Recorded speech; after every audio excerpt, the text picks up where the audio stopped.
लाहौर, कैसे आप सब। उम्मीद करती हूँ कि आप सब बहुत ही ठीक ठाक होंगे, मजे से जिंदगी गुजारे होंगे। और मैं हूँ मुनीबा आसिफ, आप देख रहे हैं अपना पसंदीदा प्रोग्राम जागो लाहौर।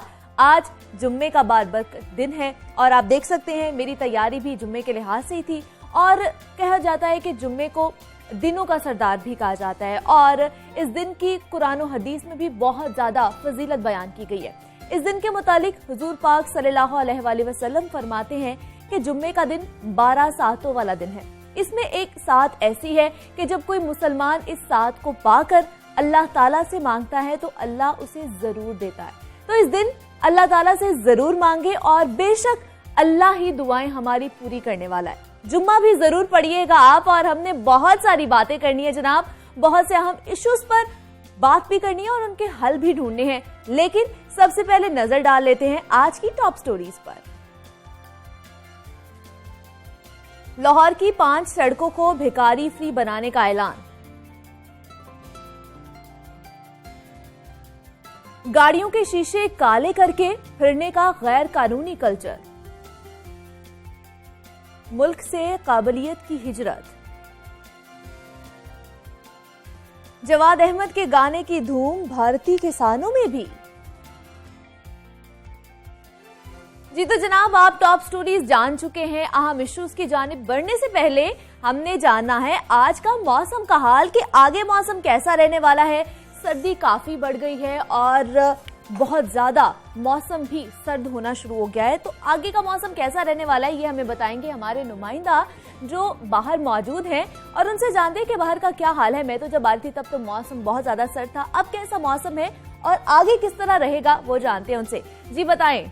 बिल्कुल मुनीबा, कहा जा सकता है कि शहरियों पे मौसम जो है मेहरबान होता हुआ दिखाई दे रहा है और आइंदा 2 रोज तक भी कुछ यूं ही पेशगोई की गई है। गुज़िश्ता रोज भी हमने देखा कि सारा दिन जो है बादलों ने आसमान पे डेरे जमाए रखे, सूरज की बिल्कुल न चलने दी और हवा भी गुज़िश्ता रोज खासी ज़्यादा चली और ठिठुरती सर्दी से शहरियों ने खूब लुत्फ उठाया। और आइंदा आने वाले 2 रोज भी महकमे मौसमियात ने कुछ यूं ही सुना दिए पेशगोई कि मौसम में जो है खुशगवार तब्दीलियाँ देखी जाएंगी। दर्जा हरारत आज भी कम रिकॉर्ड किया गया और आइंदा आने वाले 2 रोज तक यही बताया जा रहा है कि ज़्यादा से ज़्यादा दर्जा हरारत जो है वो 15 और 16 में, जबकि कम से कम दर्जा हरारत 5 से 7 में जो है वो रिकॉर्ड किया जाएगा। तो कहा जा सकता है कि मौसमियात ने अच्छी पेशगोई की गई है और उनकी जानिब से ये भी बताया जा रहा है कि आइंदा 1 हफ्ते के दौरान बारिश के ताहाल कोई भी इम्कान नहीं है।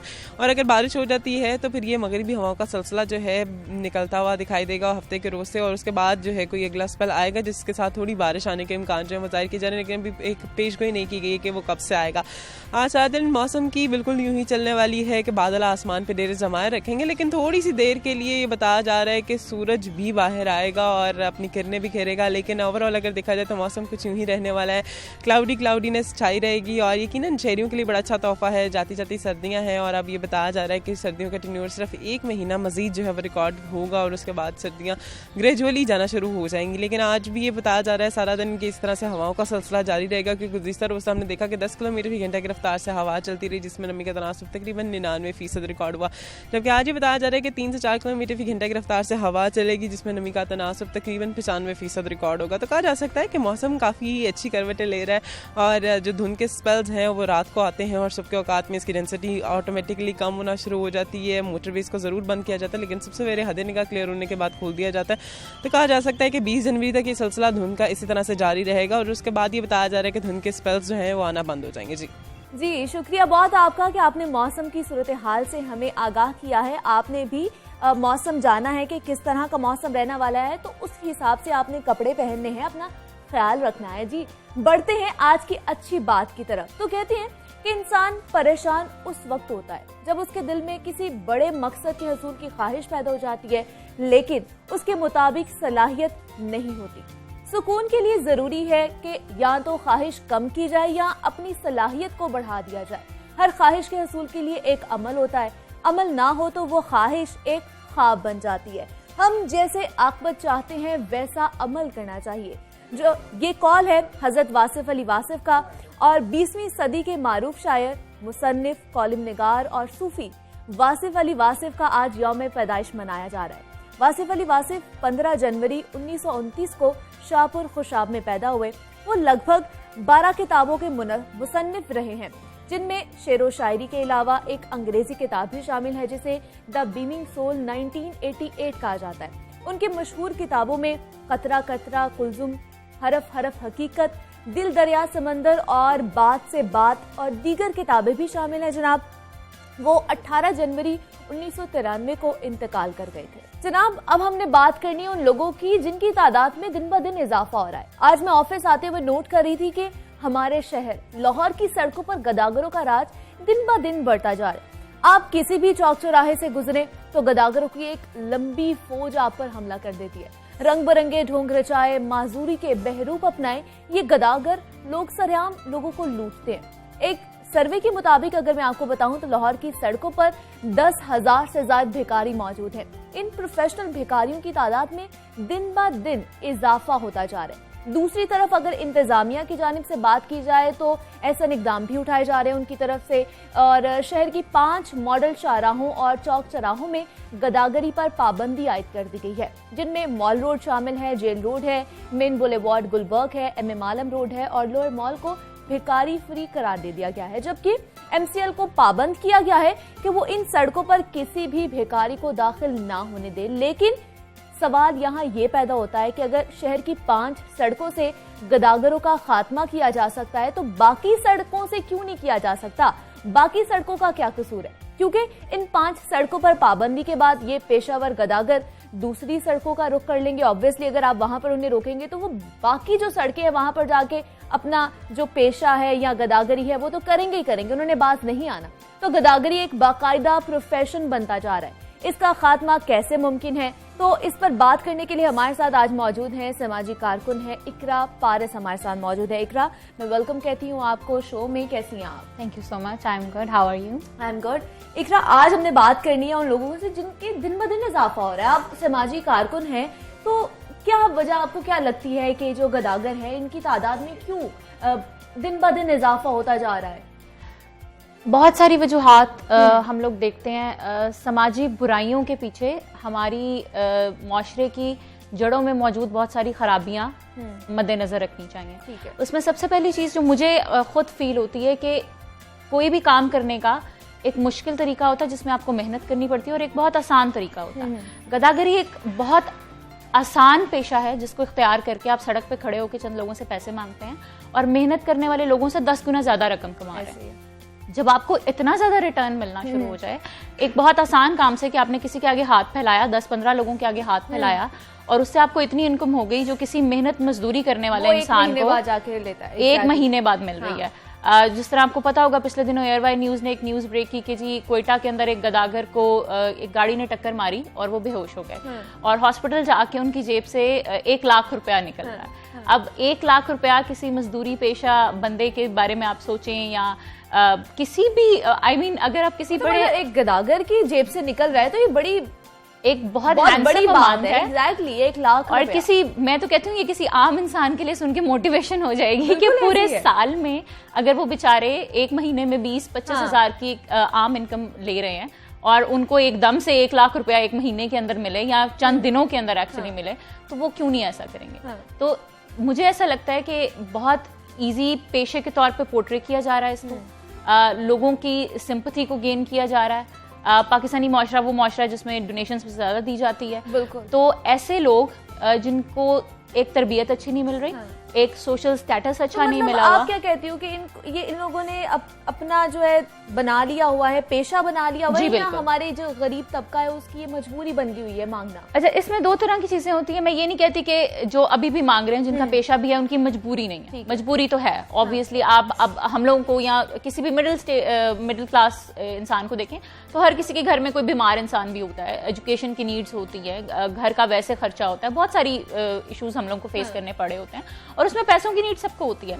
लेकिन एक एज होता है जिसके बाद इंसान इस साइड के ऊपर चला जाता है। या तो ये वो लोग हैं जो बिल्कुल स्लम एरियाज में रहने वाले हैं, जिनकी पूरी कम्युनिटी यही काम कर रही है या वो लोगों के घरों में काम कर रहे हैं, तो उनके लिए ये इतना मतलब बाइस शर्मिंदगी बात नहीं, मायूब बात नहीं है, मायूब बात नहीं है। या ये वो लोग हैं जो अपने हालात से इतने मायूस हो चुके हैं और लोगों ने उनको इतना परेशान किया, यानी सफेद पोश घराने जिनको हम ही सही तरह सपोर्ट नहीं कर पा रहे, क्योंकि हम सड़कों पे जाते हुए किसी को 10 रुपए देना आसान समझते हैं, लेकिन महीने का एक हैंडसम सम ज़कात के तौर पे निकाल के उनको देना मुश्किल समझते हैं।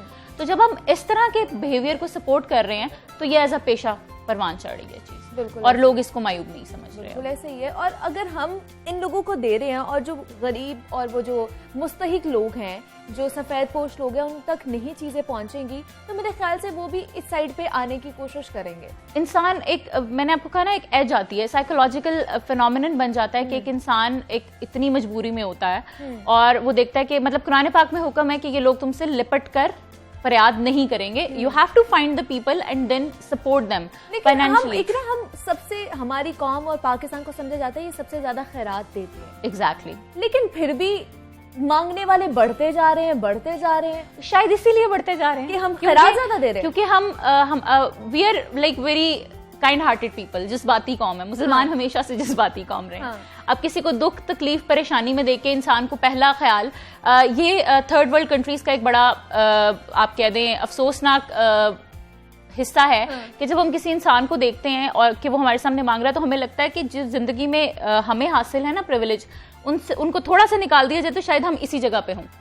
तो वो जो एक साइकोलॉजिकल फिनोमेना है ना कि मैं लकीर के इस पार भी हो सकता हूँ, वो हमें मजबूर करता है कि हम कुछ दें, या वो जो फरियादें, कभी माँ के लिए दुआएं, कभी बच्चों के लिए दुआएं, वो जज्बाती तौर पे मजबूर कर देना, या उनकी बिकरिंग हमें इतना अनॉय कर देती है कि हम एंड पे मजबूर हो जाते हैं कि इनको कुछ दें और इस सिलसिले को खत्म करें। तो ये सारे फैक्टर्स मिलके इस चीज को इनकरेज कर रहे हैं और एक गलत साइड पे खत्म नहीं हो रही इतनी खैरात करने के बाद। अगर आप इन कम्युनिटीज को बहुत क्लोजली विजिट करें, I had a research topic, I was studying in my university and I had to go through some social work, you know there are hours you have to सर्व।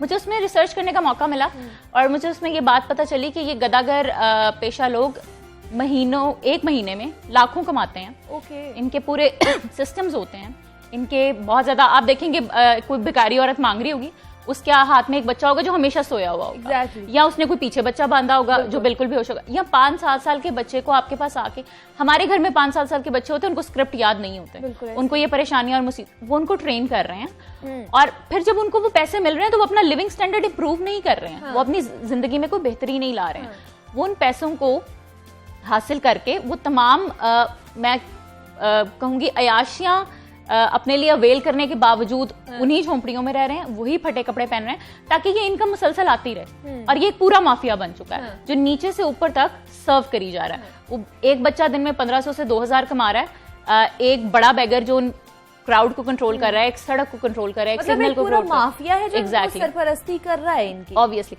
एक जो बड़ा bagger है, एक average आप अगर देखें कराची में 5-7 साल पहले ये रिसर्च हुई थी कि एक बड़ा बैगर जिसके अंदर 5-6-7 बच्चे होते हैं, वो एक दिन का 35 से 40 हजार कमा रहा है। अब वो बड़ा बैगर भी एक पूरे माफिया का पार्ट है जो एक मोहल्ले के अंदर वर्क कर रहे हैं, वो एक मोहल्ले के अंदर से 3-4 लाख कमा रहे हैं। अब जब ये चीज ऊपर जाती जाती है, ये अमाउंट बढ़ती जाती है। इस वक्त पाकिस्तान की सड़कों पे एवरेज में, जो मैंने स्टैटिस्टिक्स अभी स्टडी की, 2.5 मिलियन भिखारी हैं। इसका मतलब है कि आपके मुआशरे का 10% हिस्सा इस वक्त सड़कों पे निकल चुका है मांगने के लिए, बिकॉज ये बहुत गिविंग पेशा है। तो मेरा ख्याल है कि ये गुर्बत से रिलेटेड बात ही नहीं है, ये एक इनकम सोर्स बना के उसी स्टैंडर्ड पे रहने और अपनी रिसोर्सेज को गेन ना करने की बात बन चुकी। तो इनकी भी शिफ्ट होती है। हम अभी आपसे दोबारा बात करेंगे। हमारे साथ मौजूद हैं सैयद यावर अब्बास बुखारी साहब, मौजूद हैं, सूबाई वजीर बराए सोशल वेलफेयर हैं। बुखारी साहब, मैं आपको खुश आमदीद कहूंगी। हुकूमत ने जो 5 सड़कों को भिखारी फ्री करार दे दिया है, सिर्फ 5 क्यों, बाकी सड़कों का क्या कसूर है? उन्हें क्यों नहीं भिखारियों से फ्री करार दिया जा रहा, उन पे क्यों नहीं काम किया जा रहा? वालेकुम अस्सलाम जी। सबसे पहले इशू ये होता है कि आपने कहीं से कोई पायलट प्रोजेक्ट शुरू करना है, उसके अंदर उतार चढ़ाव, कोई आपकी गलती, कोई आप चीज जो आपने ना देखी हो, जब आप प्लान कर रहे हो तो वो सारी चीजों को आपको 2-4 सड़कों के ऊपर प्लान करना पड़ता है, फिर आप उसको एक बड़े स्केल पे करते हैं ताकि गलतियां जो पहली 4-5 सड़कों पे जिनको आप भिखारियों से आजाद सड़कें करार देते हैं, आप देखें आपने कोई गलती तो नहीं की, कोई चीज ओवरलुक तो नहीं की, लेकिन ये मसला माशरे का है। हम लोगों का जो सबसे बड़ा प्रॉब्लम है, हम लोग ये समझते हैं कि इनको देना एक सदका जारिया है, एक सदका है, जो भी आप कह लें, लेकिन आप ये चीज देखें कि हमारी कौम इतने बड़े दिल की है कि हर जगह पे जहाँ पे भी कोई मसला आया, लोगों ने अपने जेब से पैसा दिया, हुकूमत की मदद की, लेकिन हम देते वक्त ये नहीं देखते हैं कि ये कौन मांग रहे हैं। हमें ये देखना है कि ये लोग जो हैं, ये वो बदनसीब और इनके पीछे वो बदबख्त अनासिर हैं जो एक माफिया है पूरा। ये लोगों के बच्चे अगवा करके उनको नशे की दवाइयां दे के उन बच्चों को सुलाई रखते हैं पूरा दिन, और ये औरतें और मर्द उनको उठा के घूम रहे हैं कि एज इफ उनके बच्चे। फिर ये लोग मफलूज बच्चों को, जो हमारे बच्चे माजूर हैं कहीं से, उनको इस्तेमाल करते हैं। फिर बहुत सारे लड़के लड़कियां बन के वो ट्रांसजेंडर बन के, ये मुख्तलिफ इन लोगों ने वो माफिया है कि जो पिछले सालों सालों से आ रहे हैं। अभी हम जो कोशिश कर रहे हैं कि इनके जो माफियाज हैं, हम जो नया कानून लेके आ रहे हैं, हम इनके जो हेड्स हैं, हम उनके ऊपर वो सख्तियां कर रहे हैं कि जो पिछले कानून में नहीं थी, जो पिछले 100 साल से कानून चल रहे हैं, हम लोग टारगेट कर रहे हैं। इसके अंदर फिर बदकिस्मती ये कि माशरा ऐसा है कि इसके अंदर हमारे उस इलाके के जहाँ पे बेकारी ज्यादा है, वहाँ के पुलिस इन्वॉल्व होती है, वहाँ के बाकी अफसरान इन्वॉल्व होते हैं। फिर उससे बड़ी बदकिस्मती कि हमारे जो लोग हैं वो कहते हैं यार 10 रुपए, 20 रुपए, 50 रुपए दे दो कि ये सदका है। हालांकि आप उनकी इमदाद कर रहे हैं जो लोगों के बच्चे अगवा करते हैं, जो लोगों को जबरदस्ती इस्तेमाल करते हैं नशा दे के, और वो जो बच्चे उनकी गोद में होते हैं उनको नशे की दवाइयां दी होती हैं। आप खुद सोचे वो बड़े होंगे तो कैसे होंगे। तो ये माशरे पे सर आगे का प्लान क्या है? क्या ये मुमकिन हो सकता है कि उनको रिहेबिलिटेशन दी जाए या ऐसा कोई प्लान बनाया जाए? क्योंकि अभी तो 5 सड़कें जो हैं वो हम लोगों ने बैगर्स फ्री करार दे दी हैं हुकूमत ने, लेकिन वो दूसरी सड़कों पर चले जाएंगे, दूसरे शहरों में चले जाएंगे मांगने के लिए। बिल्कुल होगा। आप उनकी स्पेस कम करते हैं ना, आप उनका इलाका छोटे से छोटा करते जाते हैं और तरीके से खत्म। देखिए ये तब तक खत्म नहीं होगा जब तक हमारी कौम ये नहीं देखेगी कि इनको देना, इनको तकवीयत देने के बराबर है वो जो माफियाज इनके पीछे हैं। यही हमारे अपने खानदानों के अंदर गरीब लोग हैं, हम अपने खानदान वालों को क्यों नहीं मदद करते? हमें बेकारियों को ही देना है। एक छोटा सा बॉक्स बना ले, एक बक्सा बना ले, जहाँ पे जो सबका दिन का देना है वो जमा करते रहे। आखिर में 2000, 5000, 10,000 जो भी होता है किसी मुस्तहिक को जाके दें, भाई उसकी मदद सही हो जाएगी। उसके बच्चे को पढ़ा लें, यतीम खाने में जाके दे दें, कुछ ऐसा काम करें। लेकिन सड़कों पे देना मैं समझता हूँ इतनी बड़ी लानत और इतना बड़ा गुनाह है कि हम माफियाज को तकवीयत दे रहे हैं। जो नए कानून हम ला रहे हैं, हम टारगेट कर रहे हैं उन लोगों को कि जो बच्चे अगवा करते हैं, जो इनको इनके सरगने हैं, जो पुलिस के साथ मिल जाते हैं, हमारे जैसे सियासतदानों के साथ मिल जाते हैं, ब्यूरोक्रेट्स के साथ मिल जाते हैं, और वो इलाका उन्हें खरीदा होता है बाकायदा। तो ये माशरे की एक वो लानत है कि जो माशरा अवाम, जो माशरा होता है अवाम ही होती है ना, मैं और आप हैं, हमें ये मिलकर फैसला करना है कि हमने यहाँ पे भीख नहीं देना है चाहे कुछ हो। ठीक है, बहुत शुक्रिया सर। सूबाई वजीर सोशल वेलफेयर हमारे साथ मौजूद थे, सैयद यावर अब्बास बुखारी थे। इकरा बात अगर की जाए हुकूमत की, तो उन्होंने कहा है कि 5 जो शाहराहें हैं, मॉडल सड़कें हैं, उनको बेगर फ्री करार दे दिया गया है। ठीक है, और आपको लगता है कि ये इतने बड़े मसले को इतनी आसानी से कंट्रोल किया जा सकता है? इसमें कंट्रोल तो कुछ भी नहीं है। उन्होंने 5 सड़कों पे बेगर्स को आने से मना कर दिया। ये तो पहले भी हो रहा था कि माल रोड एक सेंसिटिव जगह है, वहां पे बेगर्स नहीं आ सकते। MM आलम एक एलिटिस्ट जगह है, वहां पे बेगर्स नहीं हो सकते हैं। तो अगर 5 सड़कों को बेगर फ्री करार दे दिया गया तो वहां से बेगर्स को प्रॉपर्ली एलिमिनेट नहीं किया गया, उनको रीडायरेक्ट कर दिया गया कि आप किसी और सड़क की तरफ, किसी और जगह की तरफ। बिल्कुल ऐसी है। तो ये मसले का हल नहीं है। अगर बेगर फ्री किसी जोन को करार देना है या बाकी सड़कों को करार देना है तो इन सारे लोगों की एक प्रॉपर रिहेबिलिटेशन होनी चाहिए। Exactly. और वो एक बहुत लंबा प्रोसीजर भी नहीं है। प्रोसेस मुमकिन ही नहीं हो सकता। उसकी वजह यह है कि अनलेस आप प्रॉब्लम की सोर्स को खत्म करें, प्रॉब्लम तो खत्म नहीं हो रहा है। बच्चे तो वही है मांगने वाले, गिरोह तो वही है, उन्होंने जगह बदल ली है। तो अनलेस वो बच्चे किसी सेंटर में पहुंचे जहाँ पे उनको एजुकेशन प्रोवाइड की जाए, जहाँ पे उनको हेल्थ फैसिलिटीज प्रोवाइड की जाए, जहाँ पे उनको खाना पीना प्रॉपर प्रोवाइड किया जाए, उसके बाद उनको किसी टेक्निकल एजुकेशन या प्रोफेशनल एजुकेशन की तरफ लेके जाया जाए जहाँ पे वो कुछ कमा सकें, फिर ये प्रॉब्लम खत्म हो सकता है। और इस बेगर माफिया को ऊपर से पकड़ा जाए ताकि जो सोर्स है वो खत्म हो, तो आगे से ये छोटी छोटी जो ब्रांचेस खत्म बने हुए हैं, ब्रांचेस बने, ये एग्जैक्टली तो उस पे हाथ कैसे डाला जाए, किस तरह उनको पकड़ा जाए? ये एक बहुत कॉम्प्लिकेटेड क्वेश्चन है और मैं काफी अरसा इस पर सोचती भी रही हूँ। इसमें फिर एक ही जवाब आ जाता है जो हमेशा हम अजराए मजबूरी दे देते हैं कि ये तो जी लॉ एंड ऑर्डर सही करने की बात है, ठीक है, ये तो जजेस की ड्यूटी है, ये तो पुलिस की ड्यूटी है। अब I am not pointing anyone because I do oblige all the policeman working for us all the time, लेकिन अगर आप देखें तो एक भत्ताखोरी एक सरपरस्ती, एक तरफ से अगर पुलिस का मतलब एक ग्रुप आ रहा है इन लोगों को कैप्चर करने के लिए, उठाने के लिए, तो उनको पहले कैसे कॉल पहुंच जाती है, वो सारे एकदम गायब कैसे हो जाते हैं। और अगर उनको पकड़ भी लिया जाए, बिलफर्ज अगर उनको पकड़ भी लिया जाए, कल न्यूज में भी चल रहा था कि ये जो अहम शाहराएं थी इनको पकड़े भी गए हैं बैगर्स, लेकिन जब वो छूट जाते हैं वो दोबारा वही काम करते हैं, वो दोबारा मांगने आ जाते हैं। लेकिन ये कहाँ पर हम लैग कर रहे हैं?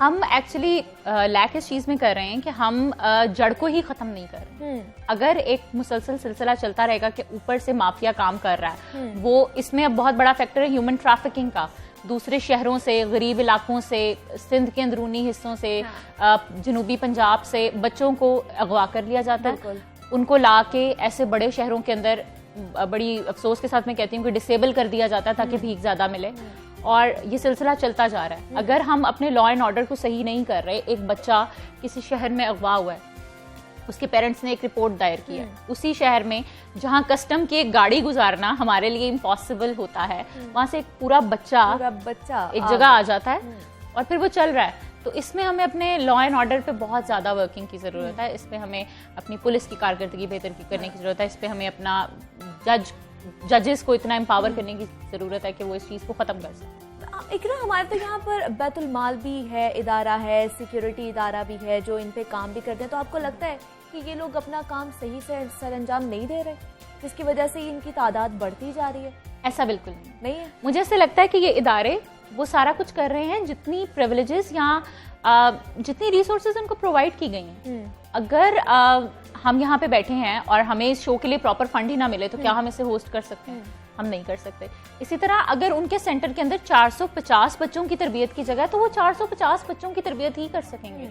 12,000 बच्चे अगर लाहौर के अंदर सड़कों पे मौजूद हैं, वो सबके केस नहीं लड़ सकते, बिल्कुल ऐसे है। वो सबको रिहेबिलिटेट नहीं कर सकते, सबको एजुकेशन नहीं प्रोवाइड कर सकते। हमें यहाँ पे एक बैतुल माल के किसी घर, स्कूल की जरूरत नहीं है, हमें किसी एक चाइल्ड प्रोटेक्शन ब्यूरो की जरूरत नहीं है। यहाँ पे तो मेरा ख्याल है हर मोहल्ले, हर इलाके में ये इंस्टीट्यूशन होने चाहिए जहाँ पे ये बच्चे जब निकलें, उनको फौरन वहां से पकड़ा जाए, उनको लाया जाए, उनका पता किया जाए, उनको पकड़ा ना जाए, कार्रवाई ना की जाए। कहते हैं जी किसी को अगर खैरात में मछली ना दे, उसको वो मछली पकड़ने का सिखाना चाहिए, वो तरीका सिखाएं।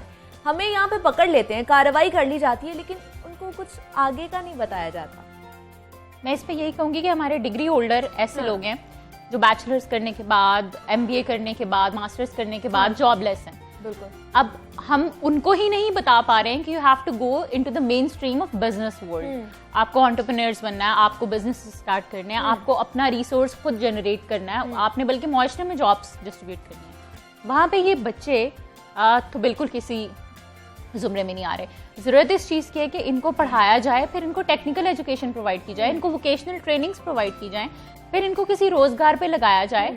और एक फॉर एग्जांपल जैसे पुलिस में पैरोल ऑफिसर होता है, एक ऑफिसर रखा जाए जो इन पे चेक एंड बैलेंस रखे।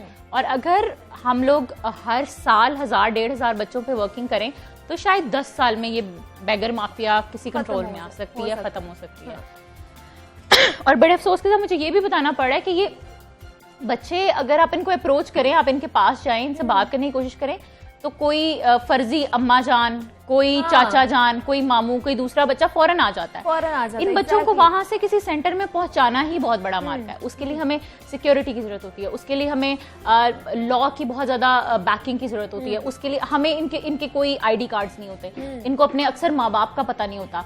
तो आपको बहुत गहराई में जाके एक तो पूरा एक मैं कहती हूँ कि प्रोसेस करना पड़ता है, बहुत मुश्किल, एक बहुत लंबा प्रोसेस है। और मेरा ख्याल है इसको हर कदम पे बहुत अच्छी तरह रिसर्च करके फिर इम्प्लीमेंट करने की जरूरत है। और इनकी एक ये भी सोच है कि जी जितने बच्चे पैदा होंगे हमारे कमाने वाले हाथ भी उतने ज्यादा बढ़ेंगे। ये भी एक सोच है मेरे ख्याल से। ये सोच बिल्कुल है। मतलब मैं कहती हूँ कि अगर ये भी बड़े बड़े अफसोस के साथ कहना पड़ा है कि अगर मिडिल क्लास के अंदर हम ये समझते हैं कि जी ज्यादा बेटियां पैदा हो जाना बोझ है, तो वो इस वजह से है कि शायद वो एक डिग्निफाइड क्लास है, जिनका ये सोच होती है कि कल को हमने बेटियां बिहानी है, इनको कुछ देना है, इनको पढ़ाना है। तो एक बोझ समझना गलत चीज है, लेकिन एक डिग्निफाइड क्लास की बात है। यहाँ पे बच्चियां ज्यादा पैदा हो जाने का मतलब है कि जी चलो घर घर काम कर लेंगे, ज्यादा इनकम आ जाएगी। लड़के ज्यादा पैदा हो जाने का मतलब है कि चलो ये अब इशारों पे खड़े होकर मांग लेंगे, या किसी के पास छोटा लग जाएंगे तो ज्यादा पैसे आना शुरू हो जाएंगे। अब वहां पे उनको ये समझ नहीं आती है कि जितने खाने काम वाले हाथ हैं उतने खाने वाले मुंह भी बढ़ रहे हैं। उसके बाद उनको यही अवेयरनेस नहीं है कि इन बच्चों को एक्चुअली हमें प्रोवाइड क्या करना है, हमें एजुकेशन देनी है, हमें उनके लिए एक बड़ी आम सी चीज़ है। तो यहाँ पे एक मैस लेवल की अवेयरनेस कैंपेन की ज़रूरत है। इनको पता चले कि हम किस पोटेंशियल को वेस्ट कर रहे हैं, हम क्या अपॉर्चुनिटीज जिंदगी में हासिल कर सकते हैं, हम कहाँ जा सकते हैं, तो वो अपने आप को बदलेंगे। ऐसे ही है, बिल्कुल तभी ऐसे वो ही। माफिया अपने आप को ठीक करने की कोशिश बिल्कुल ऐसी है। हम देखते हैं, मैं अगर सुबह ही आ रही थी तो सुबह 5, 5:30 बजे मैं घर से निकलती हूँ, वो सुबह के टाइम निकल आते हैं घर से और एक जम्मे गफीर हम पे हमला कर देता है। तो किस तरह आप क्या कहते हैं, एज एन मुआशरा, हम एज एन इंडिविजुअल, हम किस तरह उनको कंट्रोल कर सकते हैं? ये जो आप 5:30 बजे की बात कहेंगी, इस पे मैं ये करना चाहूंगी कि अपनी रिसर्च के दौरान मुझे ये भी पता चला कि बेसिकली इनकी शिफ्टें होती हैं। इकरा पारस हमारे साथ मौजूद थी जो हमें बता रही थी कि हमने ये मुआशरा तब्दील करना है। अगर कोई हमसे मांगने आ रहा है लेकिन वो मुस्तहिक नहीं है, हमने उसको नहीं देना।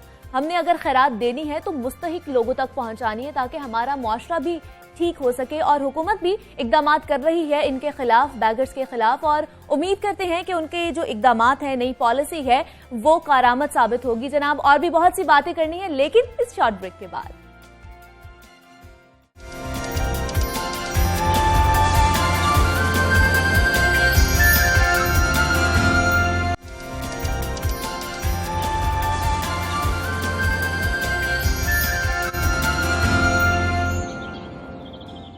वेलकम बैक जनाब, एक दफा दोबारा आपको जागो लाहौर में खुशामदीद कहती हूँ। जनाब, आज और हम सभी जब ऑफिस से घर जा रहे होते हैं या वापसी के रास्ते में होते हैं तो हमें ट्रैफिक जैम मिलती है, जिसकी एक बड़ी वजह किसी न किसी अहम शख्सियत की नकलो हरकत भी होती है।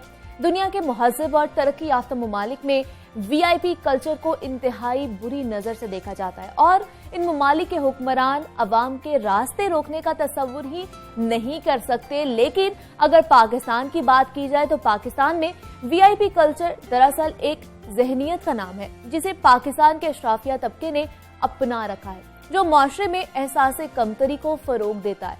गुज़श्ता कुछ अरसे से इस VIP कल्चर के नाम पर गाड़ियों के काले शीशों का रुझान बहुत ज्यादा बढ़ता जा रहा है और पाकिस्तान को एक लंबे अरसे से दहशतगर्दी का सामना भी है और कुछ लोगों को सिक्योरिटी थ्रेट्स भी मिलते हैं।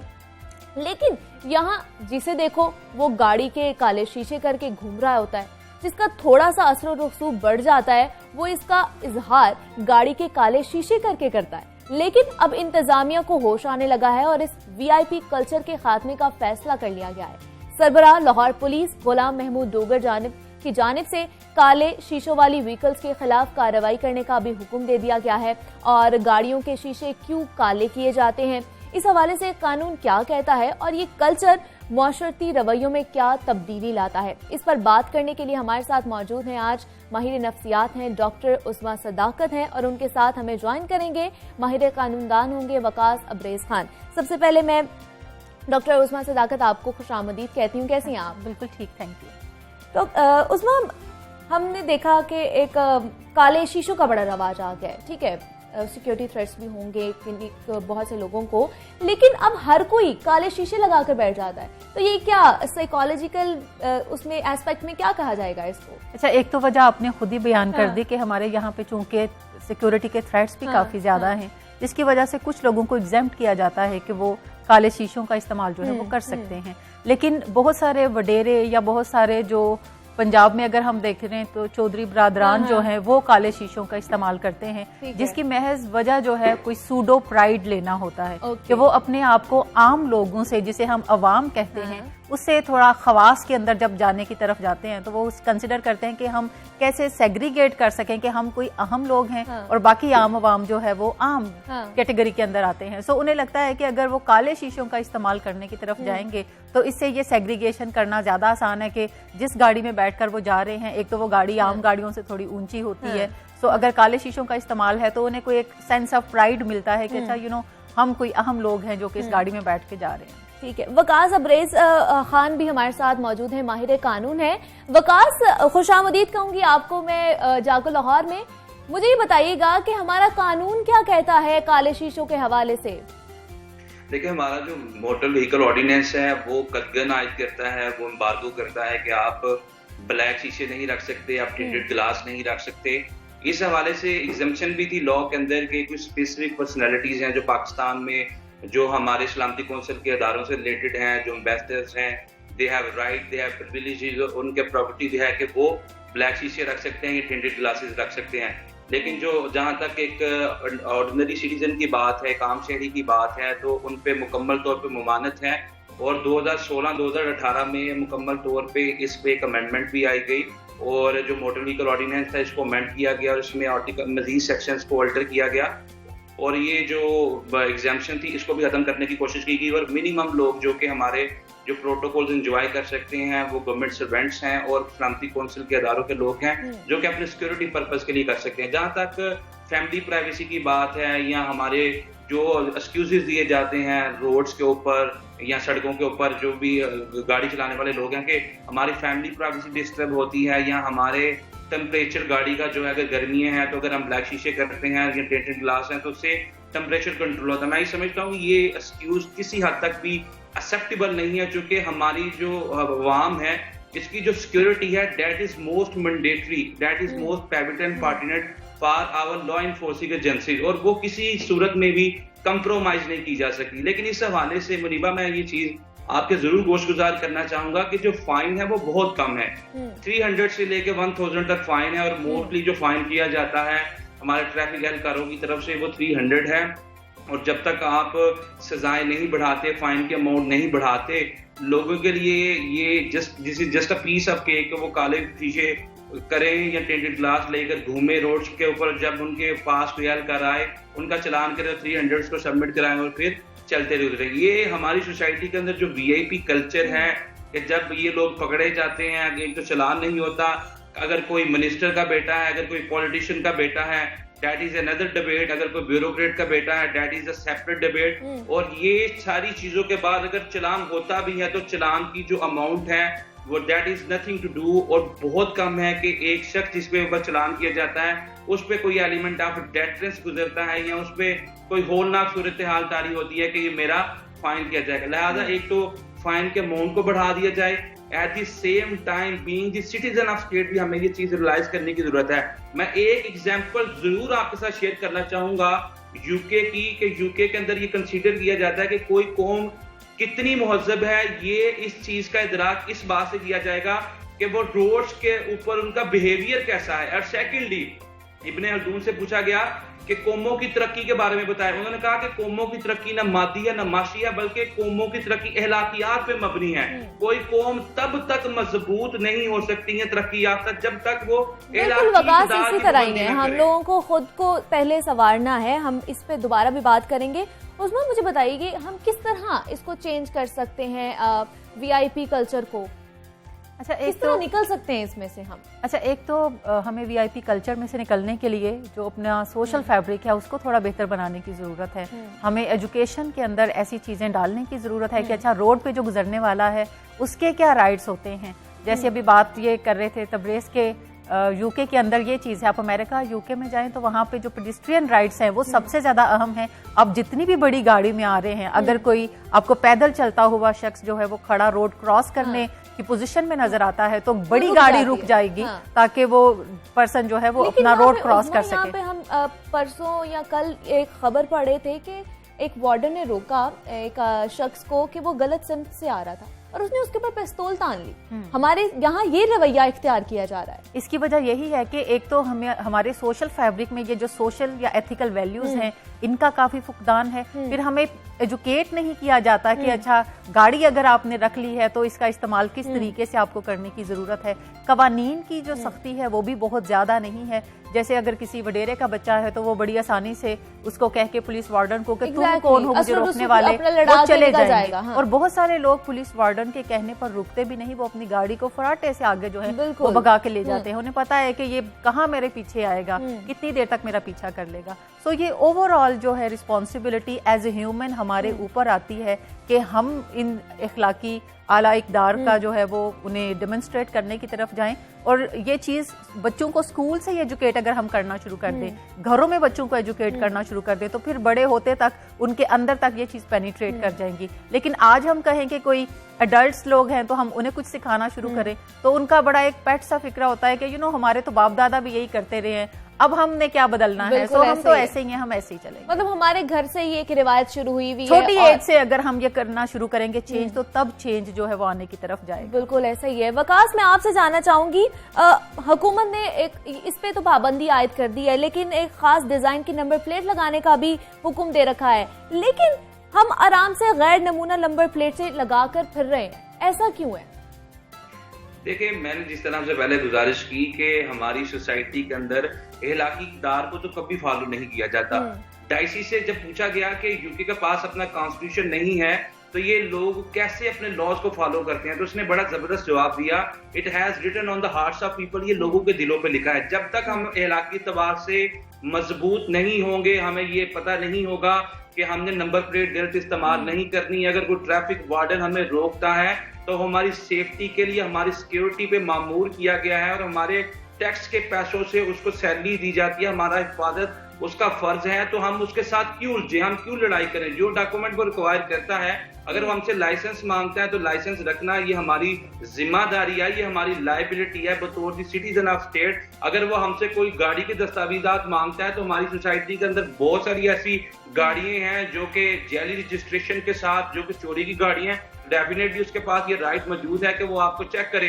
तो हम क्यों कर अपनी जिम्मेदारियों को पूरा करने से काफी लेकिन विकास, अगर वार्डन हमसे कोई लाइसेंस मांगता है या हमारे अगर हम कोई इशारा तोड़ दें तो वो किसी बड़े से बात करा देता है कि इनसे बात कर लें और वो वार्डन छोड़ देता है उसको। मसले तो फिर दोनों साइडों से आ रहे हैं ना। बिल्कुल प्रॉब्लम है। मैं ये हमेशा बात करता हूँ, where there is a political will of state there is a rule of law in the state. वो इस तरह के जब एक मोटरवे के ऊपर आप जाते हैं तो मोटरवे में जब आपका चलान किया जाता है तो ना वहां पे मिनिस्टर काम आता है, ना वहां पे ब्यूरोक्रेट काम आता है, ना बड़े की बात सुनी जाती है। तो जब तक आप रूल ऑफ लॉ को यकसानियत के साथ और यूनानिमसली पूरे पाकिस्तान के अंदर इन्फोर्स नहीं करते इस सिस्टम के अंदर, इसी तरह आप बडेरों से भी बात करवाएंगे, ब्यूरोक्रेट से भी बात करवाएंगे, और वो एहलकार जिसको अपनी नौकरी जाने का भी हल्चा होगा वो अपने बड़े की भी बात सुनेगा, वो डायरेक्शन भी लेगा, मिनिस्टर के कहने पे उसको छोड़ भी देगा। लिहाजा जिस तरह हमारे मोटरवे पे रूल ऑफ लॉ नजर आता है, जिस तरह हमारे मुल्क के अंदर बहुत सारे ऐसे इनेक्टमेंट्स हैं, एक्ट ऑफ पार्लियामेंट है जिसको इंट्रोड्यूस सेंस नाफिज किया जाता है, इसी तरह जब तक हम अपने रोड ट्रैफिक लॉज को इन स्ट्रिक्टो सेंस नाफिज नहीं करते तब तक हम सिफारिशें भी करवाएंगे, रिकमेंडेशन भी करवाएंगे, दूसरों पे पस्तोले भी तानेंगे और वीआईपी कल्चर का खात्मा भी नहीं होगा। बिल्कुल ऐसे ये दोनों जानिब से हमें काम करने की जरूरत है। उस्मा, हम अगर देखते हैं जो वार्डन्स भी होते हैं या पुलिस ऑफिसर्स भी होते हैं, उनकी अपनी नंबर प्लेटें नहीं होती, गाड़ियों की भी नहीं होती, मोटरसाइकिलों की भी नहीं होती, तो वो दूसरों को कैसे रोकेंगे? अच्छा, हम जब भी पुलिस वार्डन्स की बात करते हैं तो हमें लगता है कि जैसे वो कोई आसमान से उतरी मखलूक है, उनका रवैया डिफरेंट होना चाहिए। पुलिस वार्डन भी इसी कल्चर में से लोग जो हैं वो हमारे इर्द गिर्द रहने वाले लोगों में से निकलकर बनते हैं। पाकिस्तान में एक सबसे बड़ा मसला ये है कि जब हम कोई गलत काम कर रहे होते हैं तो हम उसे गलत कंसिडर नहीं करते, हम उसको सही समझकर काम कर रहे होते हैं और उसका हम एक बड़ा छोटा सा एक्सक्यूज दे देते हैं कि हर शख्स यही कुछ कर रहा है। अगर कोई झूठ बोल रहा है तो कहेगा ये कौन सी अनोखी बात होगी, अगर मैंने झूठ बोला सारे ही बोल रहे हैं। नंबर प्लेट अगर मैंने डिजाइन वाली कोई अलहदा से लगा लिया तो इसमें कौन सा फर्क पड़ गया, हर ही शख्स कर रहा है। लेकिन अगर कोई गलत काम हर शख्स भी कर रहा हो तो वो सही नहीं बन जाता। हमें ये देखने की जरूरत है बतौर इंडिविजुअल के जो सही काम है हम उसको फॉलो करें, चाहे कोई उसे कर रहा हो या नहीं कर रहा हो। तो इसमें हमारे इदारों की कितनी जिम्मेदारी है, हमारी हुकूमत की कितनी जिम्मेदारी है? देखिए, हुकूमत तो जिम्मेदारी जब बाद में करेगी, हुकूमत सिर्फ लॉ आपके लिए बना सकती है और उसको इम्प्लीमेंट कर सकती है, जिसकी वजह से सजाएं मिलेंगी। जब सजाएं मिलेंगी तो लोग कुछ डिटरेंट सजाएं चूंकि होती हैं तो लोग कुछ अपना रवैया बदलने की तरफ जाते हैं। बट सही तब्दीली जो है वो तभी आएगी जब हर इंडिविजुअल अपनी रिस्पॉन्सिबिलिटी को महसूस करता हुआ सही रवैयों की तरफ जाएगा, सही रवैयों को अपनाने की तरफ जाएगा। ठीक है वकास, क्या आप क्या कहेंगे, किस तरह हमें अब ज्यादा अपने कानून पर तवज्जो देनी चाहिए, या अगर कानून तो बन जाता है, अभी भी उन्होंने कहा कि काले शीशे नहीं लगेंगे, लेकिन 2-3 हफ्ते बाद ये ठंडा हो जाएगा मामला, दोबारा से लोग वही करना शुरू हो जाएंगे, तो हम लैग कहाँ पर कर रहे हैं? देखिए, हम लैग करते हैं इन्फोर्समेंट पे, हम लैग करते हैं इम्प्लीमेंटेशन पे, हम लैग करते हैं कि वक्ती तौर पे तो मीडिया जब किसी मसले को लाइमलाइट में लाता है, उस पर रोशनी डालता है, उसकी ज़्यापासी करता है, तो वक्ती तौर पे हमारी लॉ इन्फोर्सिंग एजेंसीज, लाओ, लश्कर, बैनर, और तमाम महलकारों को लेकर रोड्स पे पहुंच जाती है और ये चीज शो करती है that we are working the very effective वे।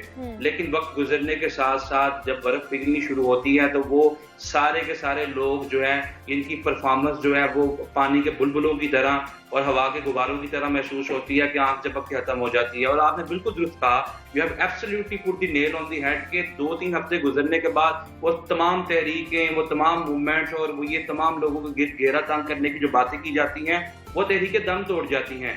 लिहाजा इस परसेप्शन को एक तो खत्म करने की जरूरत है और लॉ को इन प्रॉपर सेंस जब तक हम इन्फोर्स नहीं करते, इसकी इम्प्लीमेंटेशन की तरफ नहीं आते, मैं नहीं समझता ठीक है। लॉ इन्फोर्समेंट की बहुत जरूरत है। माहिर कानूनदान वकास अब्रेज खान हमारे साथ मौजूद थे और हमें बता रहे थे कानून के हवाले से कि काले शीशों के बारे में कानून हमारा क्या कहता है। उसमें हम ही ये लोग होते हैं जो अपने शहर में या अपने मुल्क में कानून पे अमल नहीं करते, लेकिन हम जब बाहर के मुल्क चले जाते हैं तो वहाँ के तमाम कानूनों पर उन पर अमल करते हैं और उनके हिसाब से चलते हैं। तो मतलब एज एन इंडिविजुअल यहाँ बतौर एक फर्द हम अपनी जिम्मेदारी खुद भी नहीं ठीक से निभा रहे। बिल्कुल ऐसा ही है, हम जिम्मेदारी भी नहीं निभा रहे और दूसरी एंड पे अगर हम देखें तो वहाँ पे लॉ इन्फोर्समेंट काफ़ी ज़्यादा सख्ती से उसके ऊपर इम्प्लीमेंट किया जाता है। जो भी कवानीन है वो उसके ऊपर अमल दरामद करते हैं। आमतौर पर ये बड़ा एक मजाक के अंदर कहा जाता है कि जैसे ही हम दुबई के एयरपोर्ट तक पहुंचते हैं तो हम बहुत अच्छे इंसान और सीधी लाइन के अंदर चलने वाले बन जाते हैं। तो मुझे लगता है कि बुनियादी तौर पर हमें हर एक शख्स को ये अपनी जिम्मेदारी जो है वो निभाने की ज़रूरत है। जब हम बात करते हैं कि दूसरे लोग नहीं बदलते, हमारी सोसाइटी ऐसी है, हमारा कल्चर ऐसा है, तो देखिए उस सोसाइटी का एक हिस्सा मैं भी हूँ, उस सोसाइटी का एक हिस्सा आप भी हैं। तो हमें अपना रोल देखना चाहिए कि हमारा रोल क्या बनता है किसी भी चीज़ की दुरुस्तगी में। अगर हम अपना रोल अदा करेंगे और हर इंडिविजुअल अपना रोल अदा करेगा तो कुछ ना कुछ बेहतरी की तरफ हम चलना शुरू हो जाएंगे। बिल्कुल ऐसे ही है। उस्मा सदाकत हमारे साथ मौजूद थी, माहिर नफ्सियात थी, और उन्होंने भी हमें बताया कि हम किस तरह अपना मुआशरा ठीक कर सकते हैं। ठीक है, लोग आते हैं जाते हैं, लेकिन मुआशरा हमसे बनता है। हम अपने आप को ठीक करने की कोशिश करेंगे, हम खुद को ठीक करेंगे, तभी हमें अपना मुआशरा ठीक कर सकते हैं, अपने इर्द गिर्द की चीजें ठीक कर सकते हैं। जनाब, आगे हमने बढ़ना है और आज आपको जिस ड्रामे का क्लिप दिखाने जा रहे हैं, ये ड्रामा शौकत सिद्दीकी के मशहूर नॉवल खुदा की बस्ती की ड्रामाई तश्कील था। हाँ, अब बताओ तुम इस वक्त किस लिए आई हो? मैं इस वक्त आपसे ये मालूम करने आई हूँ कि आपने मेरे बारे में क्या सोचा।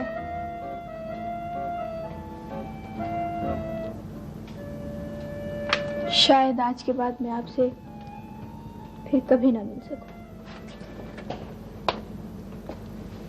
क्यों? अम्मा मेरी शादी कर रही हैं। कब? परसों रात को। इतनी जल्दी? कहीं ये वैसी शादी तो नहीं जैसी एक बार पहले होने वाली थी? वो और बात थी, आप उसकी वजह भी जानते हैं। आखिर तुम्हारी अम्मा इतना अचानक फैसला क्यों करती?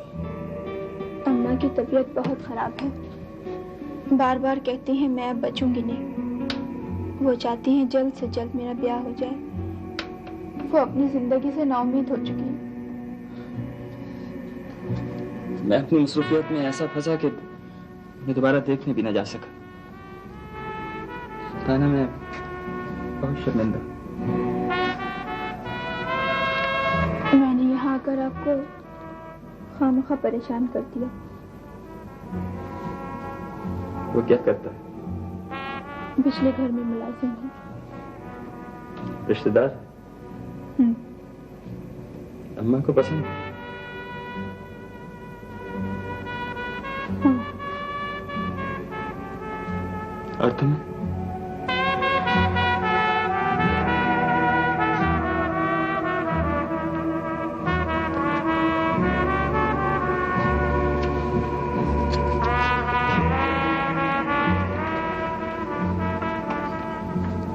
खुदा की बस्ती में एक मफलूकुल हाल मगर बाइज्जत खानदान के शब-ओ-रोज को मौजू बनाया गया था, जो क़याम पाकिस्तान के बाद एक बस्ती में आबाद हो जाता है।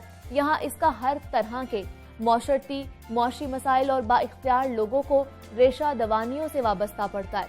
इस ड्रामे में जिंदगी की तल्ख हकीकतें, कमजोरियों की बेबसी, जबकि ताकतवरों के इस्तेहसाली रवैये, मजहब के ठेकेदारों की मनमानियां और गर्ज हमारे मुआशरे का हर रुख मौजूद है और बताया भी गया है।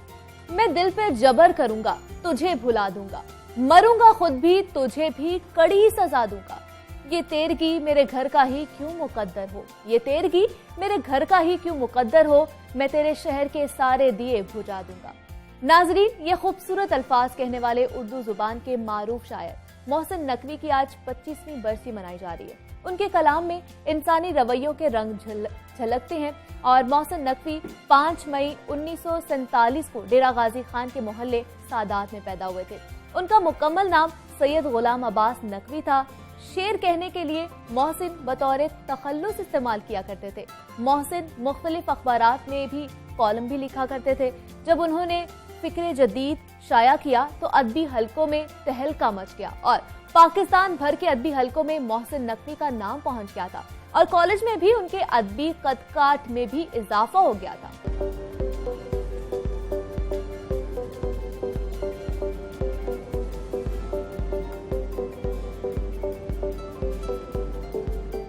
तो चीन ने हर किस्म की मौसमियाती शिद्दत में भी अपनी रफ्तार बरकरार रखने के लिए बुलेट ट्रेन बनाई है जो मनफी 40 दर्जा सेंटीग्रेड में 350 किलोमीटर फी घंटे की रफ्तार से दौड़ सकती है। चीनी सरकारी रेलवे कंपनी का कहना है कि उन्होंने ट्रेन को सर्द तरीन माहौल में आजमाया है और इसके सारे निजाम अच्छी तरह देखे हैं। सबसे अहम इसका ब्रेक सिस्टम है जो इंतहाई बर्फीले और सर्द माहौल में नाकाम हो जाता है। अब इस ट्रेन में ब्रेक का निजाम बिल्कुल दुरुस्त अंदाज में काम करेगा जो एक अहम कामयाबी है। इसका डिजाइन हवा और माहौल से कम मुजाहम है जिससे तवानाई और ईंधन की बचत होती है क्योंकि पूरा ढांचा एल्यूमिनियम भरत से तश्कील दिया गया है। सर्द तरीन इलाकों में ट्रेन का ब्रेकिंग सिस्टम जैम नहीं होगा और वो ट्रेन को धीरे धीरे आगे पीछे करता रहेगा और यूं मुंजमद होने से भी बच जाएगा। जनाब, ये तो उन्होंने सर्दी से बचने के लिए और सर्दी में बहाना लगाने के लिए कि ट्रेन नहीं चल सकती, उन्होंने एक ट्रेन लगा दी है, निकाल दी है और ये बड़ा अच्छा इनिशिएटिव है और उम्मीद करते हैं कि आने वाले सालों में या आने वाले कुछ अरसे में हमारे यहाँ बड़ी ऐसी टेक्नोलॉजी आ जाए। जनाब, बहुत सी और बातें हैं, बहुत से और सेगमेंट हैं आप तक पहुँचाने हैं, लेकिन इस शॉर्ट ब्रेक के बाद।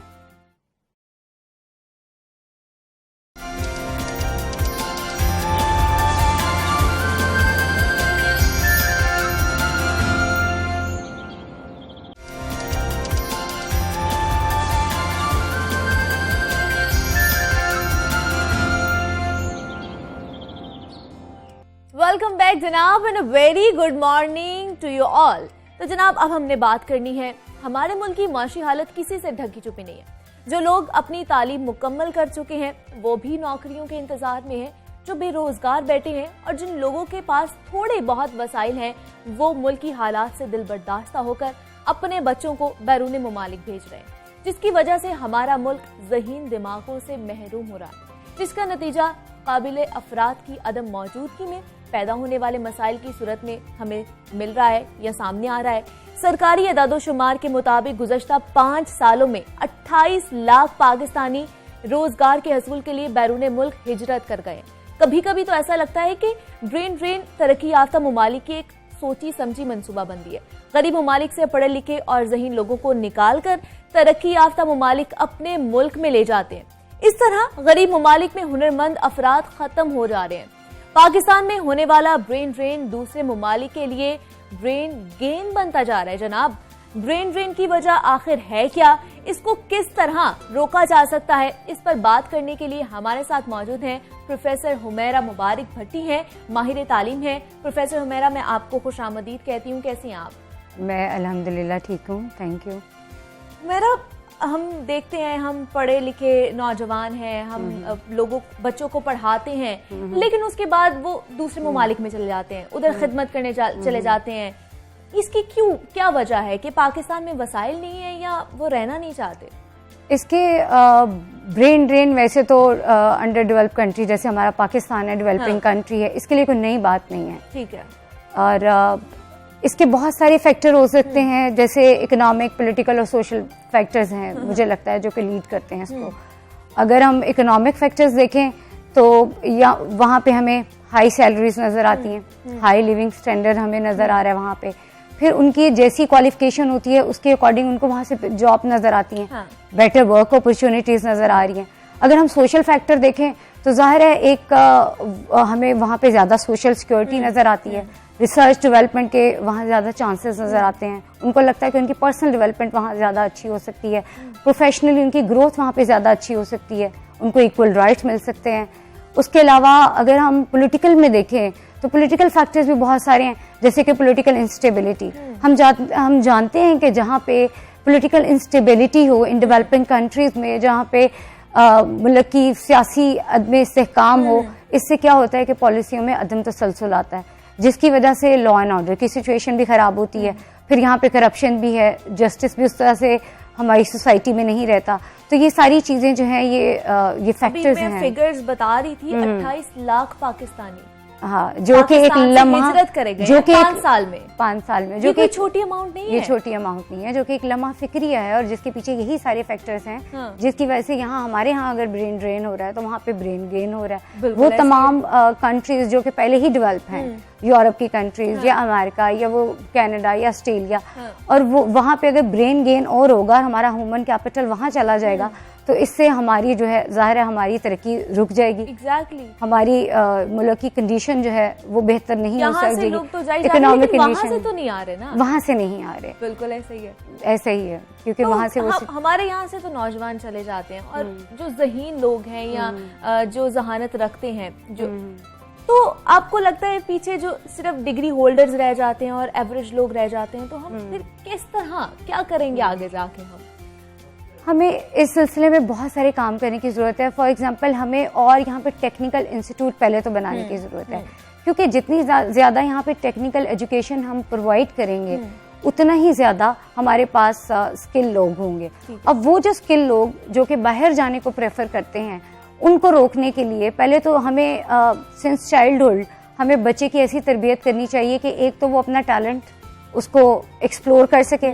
हमें उनको बताना चाहिए कि एक स्किल जो है वो भी ज़रूरी है डिग्री के साथ साथ। और दूसरा, जब 18 ईयर्स तक बच्चा पहुंचता है तो हमने देखा है कि तमाम दुनिया में प्रैक्टिस है कि बच्चा वहाँ पार्ट टाइम जॉब करता है। हमारे यहाँ चूंकि हम उनको पार्ट टाइम जॉब प्रोवाइड नहीं करते, तो जब तक हम डिग्री लेते रहते हैं बहुत ज़्यादा साल तक, उस वक्त तक हमारी पर्सनल सेटिस्फेक्शन नहीं होती, पर्सनल गेन नहीं हो रहा होता।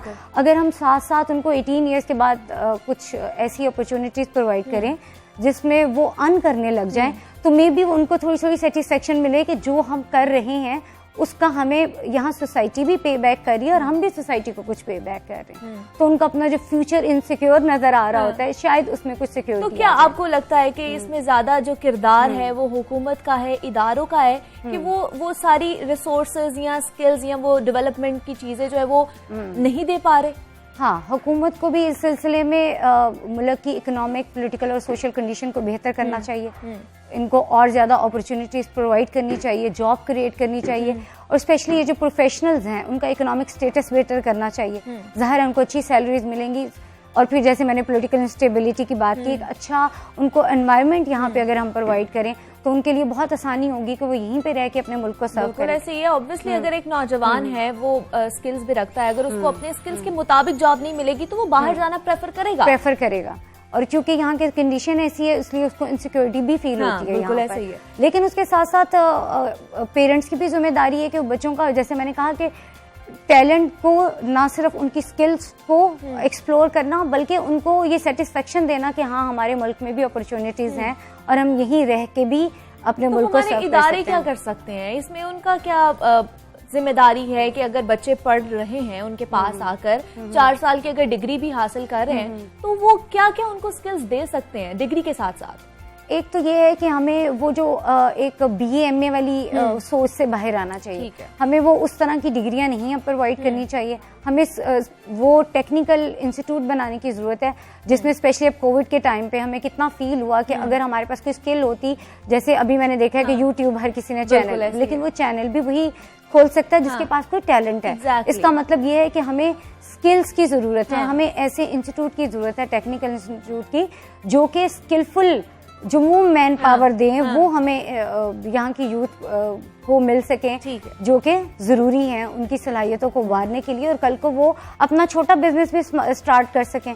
ठीक है, हमारा हम बात कर रहे थे कि हमारे इदारों का कितना अमल दखल है कि हमारे पाकिस्तान से ब्रेन ड्रेन हो रहा है और लोग बाहर जा रहे हैं, लेकिन आपको पता है कि यहाँ पर कारोबार का रवाज भी नहीं है कि हम खुद बिजनेस नहीं कर सकते। अगर हम आला तालीम याफ्ता बन जाते हैं, डिग्री लेकर बाहर आ जाते हैं, तो हम अपना बिजनेस करने के बजाय हम ये देख रहे होते हैं कि हमें जॉब मिले या हम किसी के लिए नौकरी करें।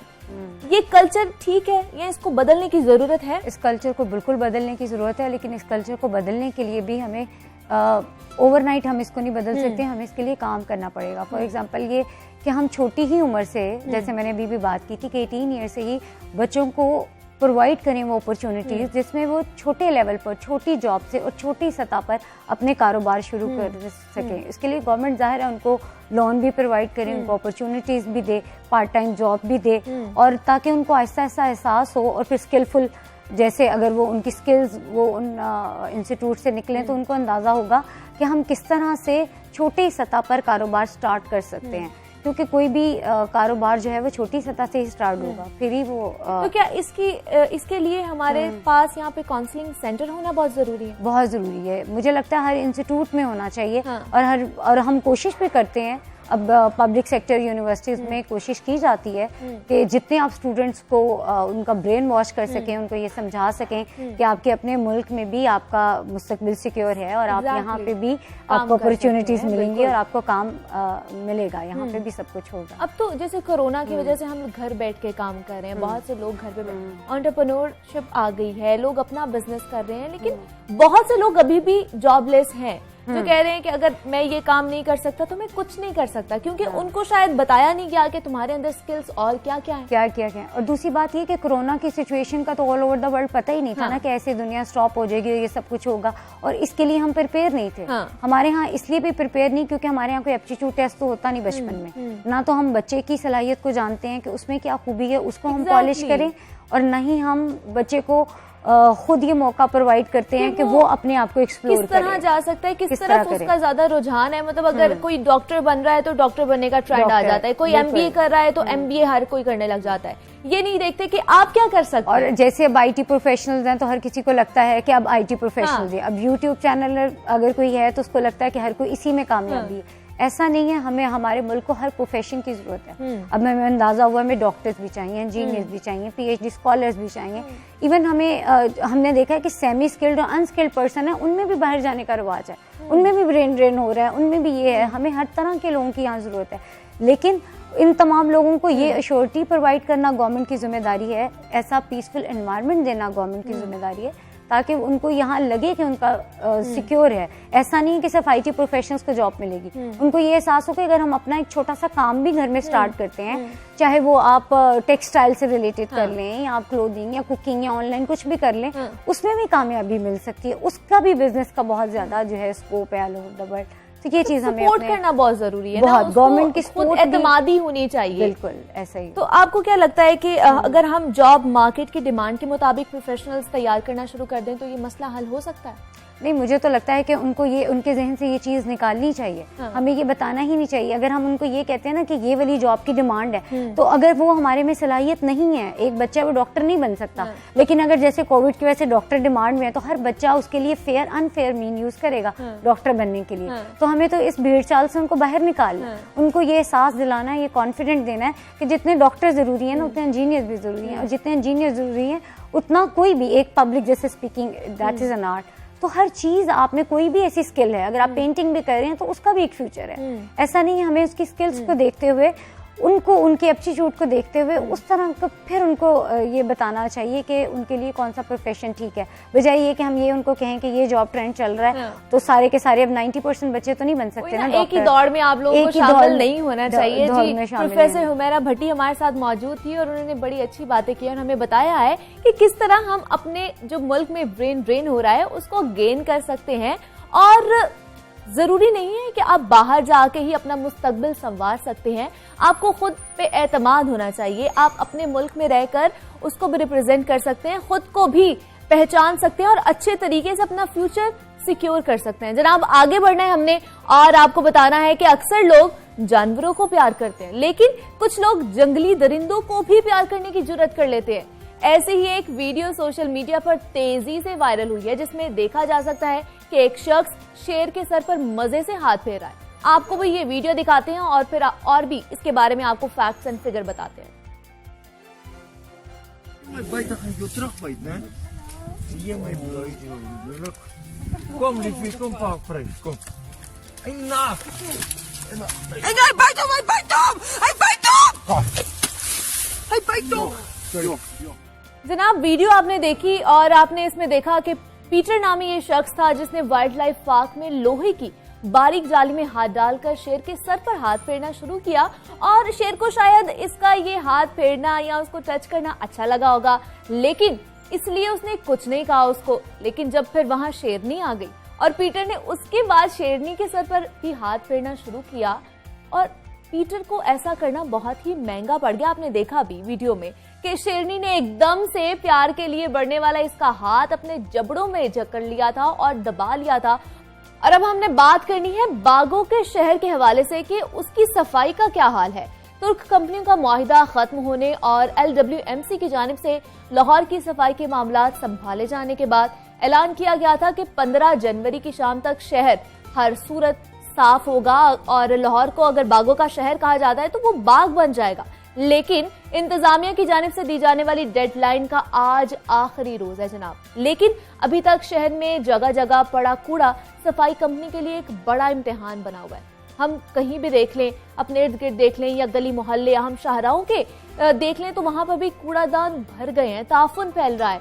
और सवाल ये पैदा होता है कि इतने बुलंदोबांग दावों के बावजूद भी सफाई की सूरत हाल अबतर है, तो लाहौर जीरो वेस्ट कैसे होगा? हम वादे तो कर लेते हैं, हम ऐलानात तो कर लेते हैं, लेकिन उसको पूरा किस तरह करेंगे?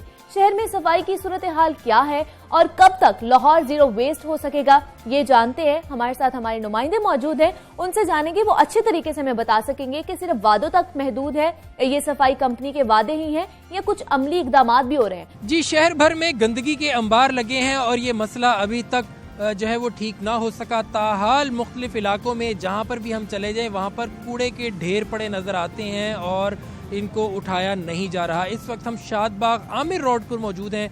मेरा कैमरामैन फ़खर अब्बास अगर आपको दिखा सके कि यहाँ पर भी एक गवर्नमेंट स्कूल है इस इलाके में, उसकी दीवार के साथ ये आप मनाजिर देख सकते हैं कि कूड़े का ढेर एक पड़ा है और साफ नज़र आ रहा है कि कई हफ्तों से इसको यहाँ से उठाया नहीं गया और इसकी वजह से इस इलाके में खासी बदबू भी फैली हुई है और जो आमिर रोड है वो आधी से ज़्यादा इस कूड़े की वजह से मुतासिर भी हो चुकी है। हमारे साथ यहाँ के इलाका मकीन भी मौजूद है, उनसे इस हवाले से गुफ्तगू करते हैं। भाईजान बताइएगा कब से ऐसी सूरत हाल है?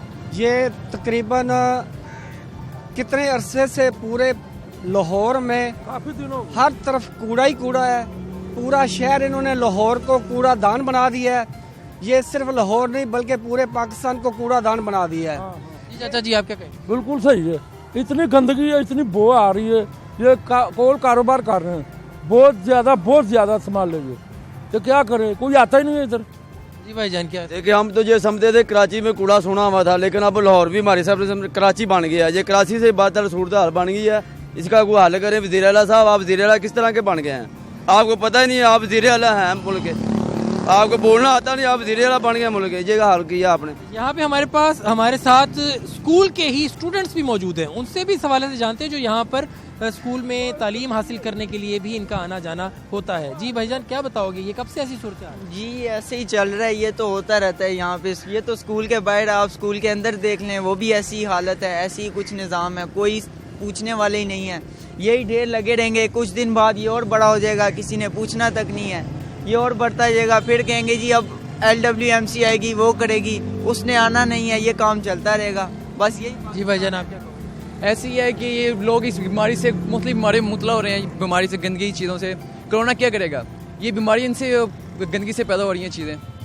ये आपने गुफ्तगू सुनी है स्टूडेंट्स की भी, उन्होंने भी अपनी तशवीश का इजहार किया। इलाका मकीनों की भी आपने गुफ्तगू सुनी, उन्होंने भी अपनी तशवीश का इजहार किया, गम और गुस्से का भी इजहार किया है और कहा है कि जी इसको उठाने के लिए यहाँ पर कोई नहीं आता, चंद दिन में ये जो कूड़े का ढेर है मज़ीद बढ़ जाएगा। इसकी वजह से इलाके में खासी बदबू भी है, रहना दुश्वार है और यहाँ पर कारोबार जो इस मार्केट में, इस रोड पर जो दुकानें हैं, वो दुकानदार भी खासे जो है वो तंग हैं। जो सफाई के मामलात हैं और बागों का जो शहर है, हमें दोबारा बाग बनता नजर आएगा, कचरा कुंडी नहीं रहेगा। तो बहुत शुक्रिया आपका, आपने हमें अपडेट किया। जनाब, हम आपको अपने शो में लाहौर के तारीखी मकामात की सैर तो करवाते ही रहते हैं। आज आपको कुछ मुनफरिद दिखाते हैं। शहर लाहौर के तकरीबन 70% शहरियों को वासा की वाटर सप्लाई की सहूलत दस्तयाब है, लेकिन शायद ही कभी किसी ने सोचा हो कि शहर में वाटर सप्लाई के जदीद निजाम की इब्तिदा कब और कैसे हुई है। चलिए जी, अगर आपको नहीं मालूम तो हमारे नुमाइंदे सुहेल कैसर आपको इसकी बाबत तफसील से बताते हैं। देखें, आज हम अपने नाजरीन को एक ऐसी जगह पर लेकर आए हैं कि जिस जगह के करीब से हर रोज़ लाखों लोग गुजरते हैं, हज़ारों नहीं लाखों। ये जो मुकाम है ये लाहौर के लारी अड्डे में मेन रोड के बिल्कुल करीब वाक़ है, लेकिन शायद ही कभी कोई इस पर तायराना नज़र भी डालता हो कि आखिर सुर्ख ईंटों से बनी हुई इस इमारत को जो अब खंडर होती चली जा रही है, इसके अंदर है क्या। हालांकि 2-3 रास्ते हैं इसके अंदर दाखिले के, लेकिन ये बिल्कुल समझिए कि यहाँ होते हुए भी यहाँ पर नहीं है। तो नाजरीन को बताते चलें कि हम इस वक्त इस बिल्डिंग के अंदर मौजूद हैं और ये क्या जगह है। इससे पहले ये बता देते हैं कि अभी आप देखिए यहाँ बड़ी बड़ी टरबाइंस लगी हुई हैं। इन टरबाइंस के ऊपर कुछ पानी के टैंक बने हुए हैं। ऐसे लगता है कि जैसे यहाँ पर पानी जो है वो ज़ख़ीरा किया जाता रहा होगा। तो बिल्कुल ऐसी ही बात है कि ये वो जगह है, वो मुकाम है जहाँ पर लाहौर की पहली जदीद वाटर सप्लाई स्कीम जो है वो कायम की गई थी, और कायम की गई थी 1884 में। कायम करने वाले थे चार्ल्स एचिसन, गवर्नर भी रहे यहाँ के, और जो मशहूर एचिसन कॉलेज है वो भी इन्हीं के नाम पर है। तो 1884 में उन्हें ख्याल आया कि अंदरूनी शहर में वाटर सप्लाई के लिए कुछ जदीद निज़ाम कायम करना चाहिए। इस जगह पर नज़र इंतखाब पड़ी और यहाँ फिर बड़ी बड़ी टरबाइनें नस्ब कर दी गई। अब होता क्या था कि यहाँ से ये टरबाइनें चलती थीं, पानी जो है वो ज़मीन से निकालती थीं, और वो पानी जो है बड़े बड़े पाइपों के ज़रिए अंदरूनी शहर में पानी वाला तालाब तक पहुँचता था, जहाँ बहुत बड़ी बड़ी टैंकियाँ जो हैं वो बनी हुई आज भी देखी जा सकती हैं। ये पानी उन टैंकियों में ज़ख़ीरा होता था और वहाँ से फिर पूरे शहर को सप्लाई किया जाता था। और पानी का वो जो सिस्टम अंदरूनी शहर में पानी वाला तालाब कहलाता है वो आज भी फंक्शनल है। किसी वक्त अपने नाज़रीन को वहाँ पर भी लेकर हम जाएंगे ताकि उनको पता चले कि कैसे कैसे लोग लाहौर की तरक्की के लिए क्या क्या काम करते रहे हैं। कि अभी आप देखिए कि तकरीबन 140 सालों के बाद भी हम सर चार्ल्स एचिसन को खराज तहसीन पेश कर रहे हैं कि उनकी बदौलत लाहौर में वाटर सप्लाई स्कीम का पहला बाकायदा निज़ाम कायम हुआ। फिर यूँ हुआ कि जिद्दत आती गई और ये जो जगह है ये उजड़ती चली गई। आज ये जिस बिल्डिंग के अंदर कायम है वो बिल्डिंग भी शिकस्त और रेख्त का शिकार है, और ये तमाम जो आलात हैं ये भी सब के सब जंग आलूद हो चुके हैं। अलबत्ता अगर इनकी कुछ इस हद तक एक मोनूमेंट के हवाले से ताज़ीन व आराइश कर दी जाए तो यकीनन यहाँ पर भी सयाहों की आमद को मुमकिन बनाया जा सकता है, लेकिन बज़ाहिर ऐसा दिखाई नहीं दे रहा, इसलिए कि इस तरफ किसी की तवज्जो है नहीं है कि जो इस मुकाम को बेहतर बनाया जाए, इसकी ताज़ीन व आराइश कर दी जाए। तो अंदाज़ा लगा लीजिए कि हमारी कोताहियों के बाइस किस किस तरह के जो मोनूमेंट हैं वो हमारी नज़रों से ओझल होते चले जा रहे हैं, और हम तारीख़ के साथ किस तरह का खिलवाड़ कर रहे हैं कि तारीख़ के बहुत से नकूश तो हमारी लापरवाही की भेंट चढ़ चुके, और जो कुछ बाकी बचे हैं वो भी बस अब यूँ समझिए कि किस्सा पारीना बनने के लिए बिल्कुल तैयार दिखाई देते हैं, जिनमें से लग ये रहा है कि एक ये जगह भी है लाहौर का पहला जदीद वाटर सप्लाई का निज़ाम, जिसने आगे जिद्दत के नए रास्ते खोले। जी ठीक है जी, बहुत शुक्रिया सुहेल कैसर आपका। तो आपने देखा कि शहर में वाटर सप्लाई के जदीद निज़ाम की इब्तिदा कब और कैसे हुई थी, और पानी खुदा का अनमोल तोहफा है, इसकी हिफाजत करें और हस्बे ज़रूरत इस्तेमाल करें और ज़ाया बिल्कुल ना करें। जनाब, हमने बहुत सी और भी बातें करनी है, बहुत से और सेगमेंट्स आपके साथ शेयर भी करने, बहुत सी चीजें आप तक पहुंचानी है, लेकिन यहाँ वक्त हुआ है एक छोटी सी ब्रेक का। आपने कहीं नहीं जाना, मिलते हैं इस ब्रेक के बाद।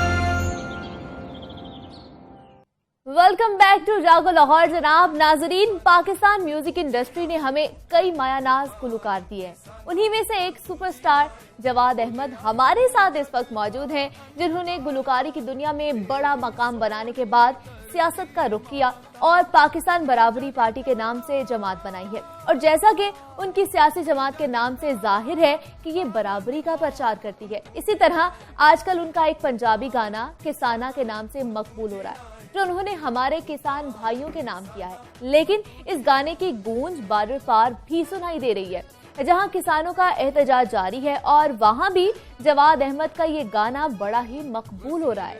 सर, मैं आपको वेलकम कहूंगी अपने शो में। कैसे हैं आप सर? अस्सलाम वालेकुम, मैं ठीक ठाक हूँ, बहुत शुक्रिया। सर, सबसे पहले तो मैं आपको किसाना की मकबूलियत पे मुबारकबाद दूंगी। सर, हमें बताइए कि ये इस सॉन्ग के पीछे आपकी क्या सोच थी और लोगों से कैसा रिस्पांस आया आपको? लेकिन सोच तो यही थी कि किसान जो है वो पाकिस्तान के सबसे जो है पसमानदा लोग हैं, इनके बच्चे स्कूल नहीं जाते।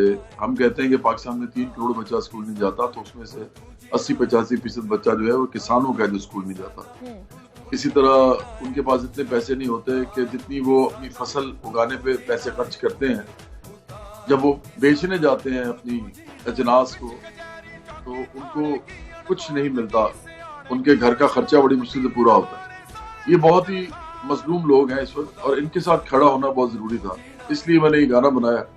साथ मैंने ये बताया कि चाहे वजीर आजम हो, सदर हो, जनरल हो, डीसी हो, जज हो, पुलिस अफसर हो, ये सारे लोग आखिरकार जो है, ये किसान अगर ग़िज़ा बनाएगा, फूड हमारे लिए क्रिएट करेगा, हमें खाने के लिए चीजें बनाएगा, तो फिर कहीं जाके हमारी टेबल पे कुछ आएगा और हम कुछ खा के जिंदा रहेंगे, अदरवाइज तो हम भूखे मर जाएं। तो ये इतना इम्पोर्टेंट जो है सेक्टर है, लेकिन हमने इसको निगलेक्ट किया हुआ है और हम बहुत इस्तेहसाल कर रहे हैं इनका। और इस वक्त जो उनका हाल है, इनके लिए जिंदगी तंग हो गई है पाकिस्तान में। सर, बिल्कुल ऐसा ही है। और इस गाने की मकबूलियत जो थी वो बॉर्डर पार जो किसान एहतजाज कर रहे थे, उन्होंने जो शुरू किया था, वहां तक भी पहुंची है। तो कैसा आपको फील हुआ कि वहां तक लोगों ने इसको सुना भी और इसको सराहा भी? अच्छा, मैं दुनिया के तमाम जितने भी लोग मेहनत कश हैं, मैं उनको समझता हूँ कि वो सब एक ही कबीला है। वो सब लोग अपने अपने रियासतों से परेशान हैं, हुकूमतों से परेशान हैं, क्योंकि हुकूमतें सारी अमीरों की हैं, वो पैसा जमा करती हैं चंद लोगों के हाथों में और बाकी लोग इस तरह रहते हैं। तो इंडिया में भी जो हो रहा है, मैं समझता हूँ कि वहाँ पर जो तहरीक चल रही है, जो किसान चला रहे हैं, ये पूरी दुनिया में इसकी बात कसी जानी चाहिए। ये सिर्फ मीडिया का मामला नहीं है। वो तमाम लोग जो अपने आप को महरूम, मजलूम समझते हैं, महकूम समझते हैं, ये इनको मोटिवेट होना चाहिए उससे। और मेरा ये जो गाना था, ये मैंने पहले का बनाया हुआ था, बहुत पहले का, को तकरीबन चंद साल पहले बनाया था। लेकिन अब मुझे लगा कि इसकी टाइमिंग जो है ये बिल्कुल ठीक है, क्योंकि अगर इंडिया में इतनी बड़ी तहरीक चल रही है और वो आम आदमी के हकूक की तहरीक है, तो इससे फायदा होगा कि एक तो उनको तो चले फायदा होगा, वो अपने हकूक के लिए जो खड़े हैं बेचारे गरीब लोग, तो उससे हमारे मुल्कों में भी और जो पसमानदा मुल्क हैं, जो तरक्की पजीर मुल्क हैं, गरीब मुल्क हैं, उनके अंदर एक पूरा एक प्रोसेस भी होना है प्रोग्रेस का, डेवलपमेंट का। तो उसके अंदर स्टेक होल्डर बनना चाहिए गरीबों को, तो उनको फायदा होगा। वो देखेंगे तहरीक वहाँ चल रही, तो ये भी तहरीक चलाएंगे। तो इसलिए टाइमिंग अच्छी थी, तो मैंने इसको फौरन किया और उधर भी फायदा हुआ, लोगों को वो सुन रहे हैं। और मेरा ख्याल है कि और भी मुल्कों में इसकी तहरीकों को जन्म लेना चाहिए। पाकिस्तान में मैं चाहता हूँ कि एक तहरीक चले पूरी और किसानों को उनके हकूक मिले। बिल्कुल, इंशाल्लाह ऐसे ही होगा। सर, मुझे ये बताइएगा कि क्या आप अपना म्यूजिक अब कमर्शियल मकासद की बजाय कॉज के लिए, जो बड़े कॉज है, उनके लिए मुख्तस कर चुके हैं? मैं काफी हद तक ये करना चाहता हूँ। एक्चुअली अगर आपको याद हो कि कोरोना जब स्टार्ट हुआ और कुछ पता नहीं था, अभी गवर्नमेंट को भी पता नहीं था वो क्या कर रही है, तो मैंने मार्च में पहली दफा इमरान खान ने ट्वीट किया था कोरोना के ऊपर, लेट बहुत किया था, उस वक्त स्टार्ट हो गया हुआ था यहाँ पे काम। तो मैंने उसी वक्त मार्च के अंदर ही मैंने एक गाना बना दिया था, तुम मसीहा हो इस कौम के, हमें तुमसे प्यार है, क्योंकि मुझे पता था कि जो लोड है ना सारा, वो पड़ने वाला है मेडिकल प्रोफेशन पे, डॉक्टर्स पे, पैरामेडिक्स पे, नर्सिस पे। तो वो मेरी पहली इस वक्त जो मैंने मंजर आम पे लोगों के सामने किया, पब्लिक के अंदर गया, तो वो उस गाने के साथ गया। और उसके बाद मैंने सोचा है कि उसको इतनी ज्यादा पजीराई मिली है और उससे इतना फायदा हुआ, लोगों को सीरियस लेना पड़ा इस बीमारी को। उसके बाद अवाम के अंदर बात चली गई कि हाँ, ये तो कोई मसला है, तो इनकी बात हो रही है कि इन पे लोड ना पड़े और कोलैप्स ना कर दे हमारा हेल्थ सिस्टम। उसके बाद फिर मेरा ख्याल है कि जिम्मेदारी बनती है कि उन तमाम इश्यूज पे बात की जाए, क्योंकि मेरी पॉलिटिकल पार्टी है बराबरी पार्टी पाकिस्तान, तो हम तो वैसे भी आम लोगों की बात करें। हम चाहते हैं आम लोगों को लेके आया जाए। सैकड़ों कनालों हजारों कनालों में रहने वाले लोग पाकिस्तान के लिए कभी कुछ नहीं करेंगे, ये अपने क्लब के साथ आते हैं, इनके साथ वही लोग होते हैं सब। तो आम लोगों को पॉलिटिक्स में आना पड़ेगा, मोबिलाइज होना पड़ेगा, पोलिटिसाइज होना पड़ेगा, इनको स्ट्रक्चर्स बनाने पड़ेंगे बराबरी पार्टी के, फिर कहीं जाके मुल्क चेंज होगा। अदरवाइज ये होता नजर नहीं आता। तो इसलिए ये गाने इनके साथ जाते हैं, इस पूरी मूवमेंट के साथ, तहरीक के साथ, बराबरी पार्टी की ये भी जाते हैं साथ उसके। इसलिए मेरा ख्याल है मैं करता रहूंगा। सर, म्यूजिक को एक टूल समझा जाता है, पावरफुल टूल समझा जाता है कि अपने मसाइल आप दुनिया तक लेकर जाएं या उनको बताएं। तो आपने म्यूजिक से सियासत की जानिब जो सफर शुरू किया, उसके पीछे क्या सोच थी? नहीं, ये तो सियासत तो मैं कॉलेज के जमाने से करना चाहता था, बल्कि मेरा म्यूजिक जो है वो मेरे लिए टूल था। मैंने म्यूजिक को एज ए प्रोफेशन जो अपनाया, मैंने इंजीनियरिंग की, मैकेनिकल इंजीनियरिंग की, और फिर मैंने अपने वालिद साहब से कहा कि मैंने म्यूजिक इसलिए करना है। उससे पहले मैं क्रिकेट भी खेलता था, क्रिकेट खेल के मैं मशहूर होना चाहता था ताकि मैं फुल पॉलिटिक्स कर सकूं। मैंने वालिद साहब को कहा कि मुझे म्यूजिक इसलिए करना है कि इधर ऐसे तमाम लोग स्टार्स बन रहे हैं, इनको उतना ही गाना आता है जितना मुझे आता है, हम तो ट्रेंड लोग नहीं है, इनमें से कोई भी नहीं है। पॉप आर्टिस्ट बड़े बड़े स्टार्स बन रहे थे। तो मैंने कहा मैं गाता हूँ, बजाता भी हूँ कुछ इंस्ट्रूमेंट्स, मुझे शौक था बचपन से, तो मैं ये काम करता हूँ, मुझे इसमें लगता है मुझे फायदा होगा। तो मैं तो एक मकसद के साथ म्यूजिक इंडस्ट्री में आया था। तो इसलिए ये जो मेरा सफर है, ये आप ये समझें कि इसकी स्टेजेस थी। ये एकदम नहीं मैंने सोचा पॉलिटिक्स में आने का, मैंने कॉलेज यूनिवर्सिटी के जमाने से सोचा हुआ था। और ये इसके गवाह जो हैं वो मेरे सारे दोस्त भी हैं जो पुराने मेरे रिश्तेदार। आप यूनिवर्सिटी और कॉलेज में भी इसमें हिस्सा लेते थे बढ़ चढ़ के? मेरे वालिद साहब जो है ना वो पॉलिटिकल साइंस के प्रोफेसर थे, और मेरी वालिदा साहब भी पॉलिटिकल साइंस की प्रोफेसर थी। वो गवर्नमेंट कॉलेज लाहौर में पढ़ाते थे, और वो लाहौर कॉलेज ऑफ वुमेन में पढ़ाती थी, हेड ऑफ द डिपार्टमेंट बल्कि रिटायर्ड में थी पॉलिटिकल साइंस की।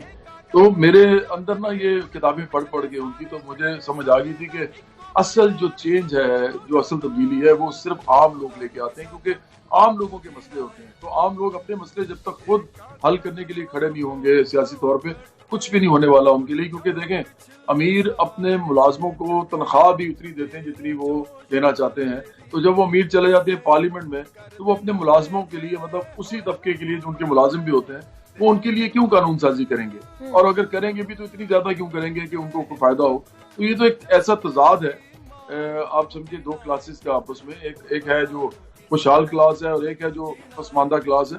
अब इन दोनों के अंदर आप खलीज को नहीं पुर कर सकते। उनके बच्चों को उसी स्कूल में भेजें जिसमें अमीरों के जाते हैं, उनके बच्चों को वही इलाज मिले जो अमीरों को मिलता है, ये उस वक्त तक नहीं पॉसिबल जब तक आप उन लोगों को पॉलिटिक्स में स्टेक होल्डर ना बनाए। पॉलिटिक्स किसी के खानदान की, किसी के वालिदैन की, किसी के बाप दादा की जायदाद नहीं है। पॉलिटिक्स हर कोई कर सकता है, हर एक का करने का हक है, लेकिन कोई ऐसी पार्टी नहीं है जो लोगों को प्लेटफॉर्म दे सके, आम लोगों को, कि आप इस पार्टी में आए, हम एक आम लोगों की पार्टी बनाते हैं और हम सर आपने जब सियासत में कदम रखा तो आपको कोई मुश्किलात का सामना करना पड़ा? बहुत मुश्किलात का है। देखें, इस वक्त इमेज मेकिंग हुई है लोगों की। नवाज शरीफ, इमरान खान, आसिफ जरदारी, बेनजीर भुट्टो, जुल्फिकार अली भुट्टो, इनके इमेजेस बनाए गए हैं, बाकायदा बनाए गए हैं। मैं इस पूरा प्रोसेस जानता हूँ ये कैसे बड़े हुए हैं। आप इमरान खान को ले लेना, कुछ अरसे तक तो उनको कोई वोट नहीं देता था, हालांकि उस वक्त वो ज्यादा मशहूर थे क्रिकेट के हवाले से, उन्होंने शौक कुछ था लेकिन नहीं वोट देते थे। फिर उनकी इमेज मेकिंग हुई सियासत के अंदर, उसे बड़ा पैसा लगा, अरबों रुपया लगा। आप भी मीडिया के लोग हैं, आपको अच्छी तरह मालूम है कि इमेजेस कैसे बनाए जाते हैं। नरेंद्र मोदी का भी इमेज बना है, वो तो कोई हीरो नहीं थे, ना तो वो क्रिकेटर थे, ना वो कोई फिल्म स्टार थे। तो ये इमेज मेकिंग है, पूरी साइंस है। तो हमारी पार्टी जो है, क्योंकि आम लोगों की पार्टी है, और आपको मैं एक बात बताऊं, ये बड़ी इंपॉर्टेंट बात है कि आम लोगों की पार्टी जीत रही है आजकल दुनिया में। एक तो इंग्लैंड के अंदर एक मिसाल है लेबर पार्टी, वो हमेशा से उनके प्राइम मिनिस्टर्स बनते हैं, उसका नाम ही लेबर पार्टी है, वो आम लोग चलाते हैं। इसी तरह अगर आप इंडिया में आए तो दिल्ली में आम आदमी पार्टी ने हुकूमत कायम की है और स्वीप किया है। उन्होंने 4-5 सीटें सिर्फ बाकियों को देने दी हैं, बाकी सारी सीट्स ले गए 80 से ज्यादा। तो ये हमारे सामने हो रहा है। तो मैं इसलिए कहता हूँ कि ये जो पार्टी है, इसके अंदर आम लोग आएंगे, मोबिलाइज होंगे, तहरीक चलेगी, आम लोगों की सियासत में आने की, तो मुल्क चेंज होगा उनके लिए। वो अपने ये लिए कहा खुद जा अपने सकता है चेंज कि करेंगे। पाकिस्तान में जो सियासत को अब खिदमत नहीं बल्कि सिर्फ ताकत हासिल करने का जरिया समझा जाता है, और अगर ऐसा है तो इस माइंडसेट को हम कैसे चेंज कर सकते हैं?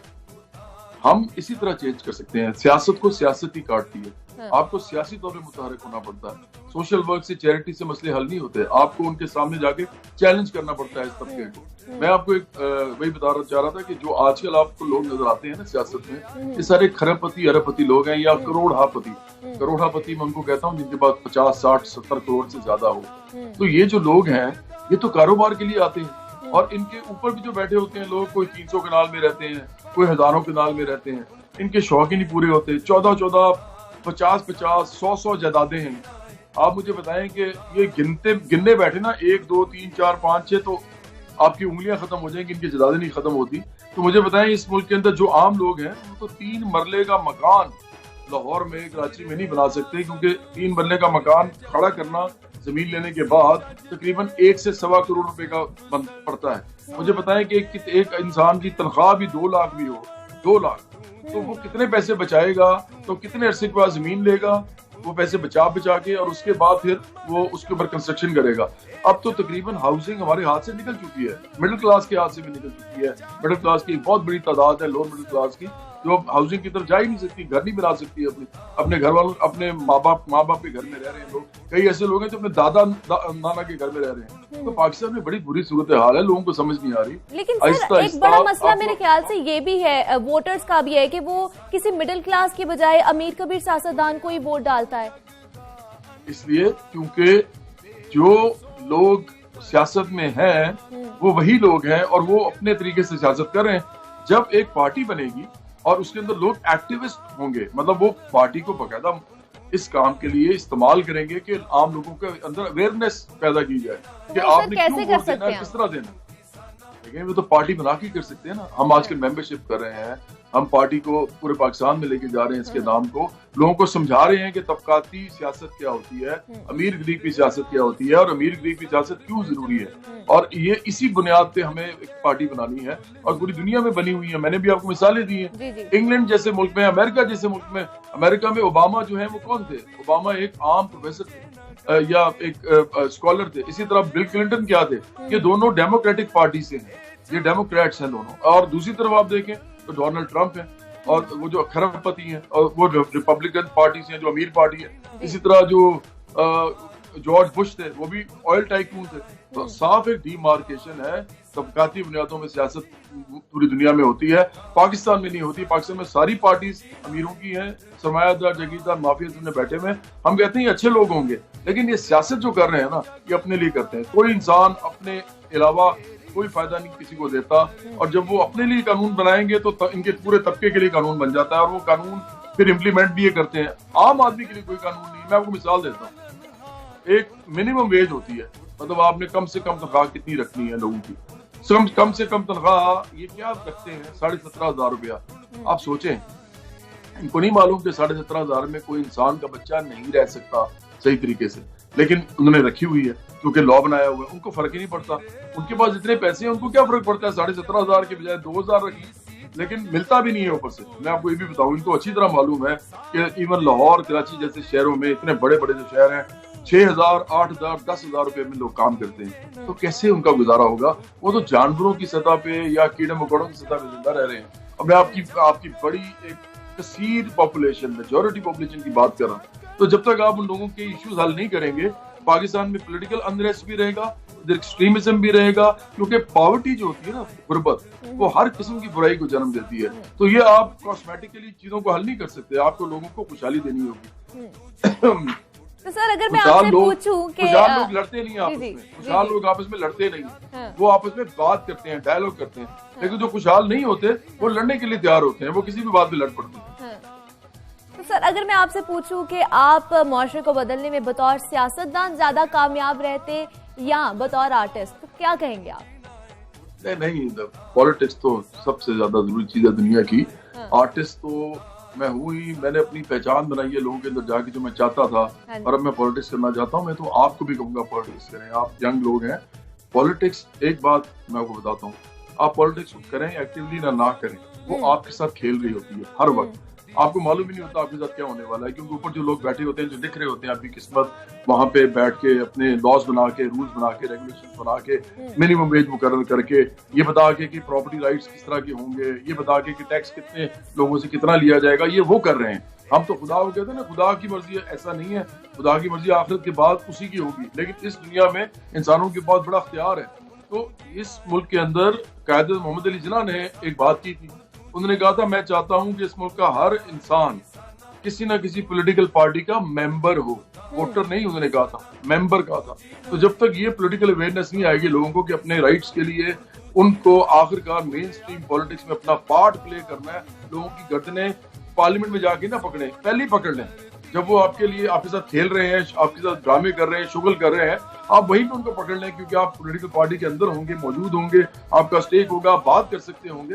अब मसला ये कि आम लोग उसमें है ही नहीं, तो वो जब आते हैं वोट लेते हैं, बरादरी के नाम पे लेते हैं, पैसा दे के लेते हैं, थाने कचहरी के नाम पे लेते हैं, नालियां पक्की कराने पे लेते हैं। मतलब ये कुछ छोटी छोटी चीजें जो होती है ना, मैं समझता हूँ कि इतने छोटे लेवल की कि शर्म आती है कि किस बात पे वोट लोगों को मिल जाता है। सर, हम जानना चाहेंगे और आपके जितने भी चाहने वाले हैं वो जानना चाहेंगे कि अगर सियासत की बात की जाए तो उसमें आपका आइडियल कौन था?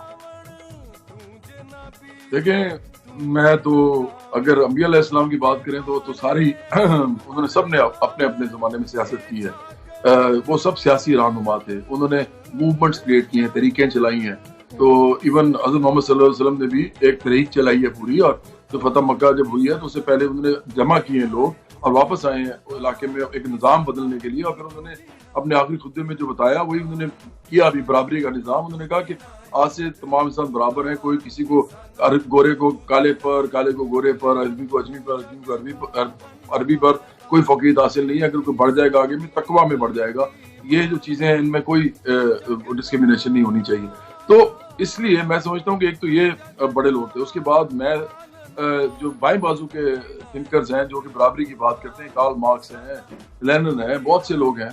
यहाँ पे चे गुवेरा की आप टी शर्ट्स पहनते हैं, आप पता करें ना वो कहता क्या था, वो ज्यादा इंपॉर्टेंट है वो कहता क्या था। इसी तरह माओ ज़ेडुंग हैं, बहुत से लोग हैं। मतलब अगर आप दुनिया में देखें तो ऐसे आपको बहुत से बड़े बड़े रहनुमा मिलेंगे जिन्होंने इस दुनिया को बदलने के लिए बराबरी की बुनियाद पे, इसमें आप एक औरत भी आ जाती है। देखें, आप एक खातून है, ये जो जेंडर इक्वालिटी है ये भी पहले नहीं होती थी। अब ऐसे ऐसा लोग अपनी बच्चियों को पढ़ा रहे हैं, उनको काम करने पे। सर, मैं दोबारा आपको किसाना की मकबूलियत पर मुबारकबाद पेश करती हूँ। और मारूफ गुलकार जवाद अहमद हमारे साथ मौजूद थे और बड़ी अच्छी बातें की उन्होंने, और माशरे के हवाले से हमें बताया, सियासत के हवाले से बताया, और अपने नए सॉन्ग किसाना के हवाले से बताया कि किस तरह वो मकबूलियत हासिल कर रहा है, ना सिर्फ पाकिस्तान में बल्कि हमारे पाकिस्तान के बाहर जो ममालिक हैं, बॉर्डर हैं, वहां पर भी मकबूलियत हासिल कर रहा है।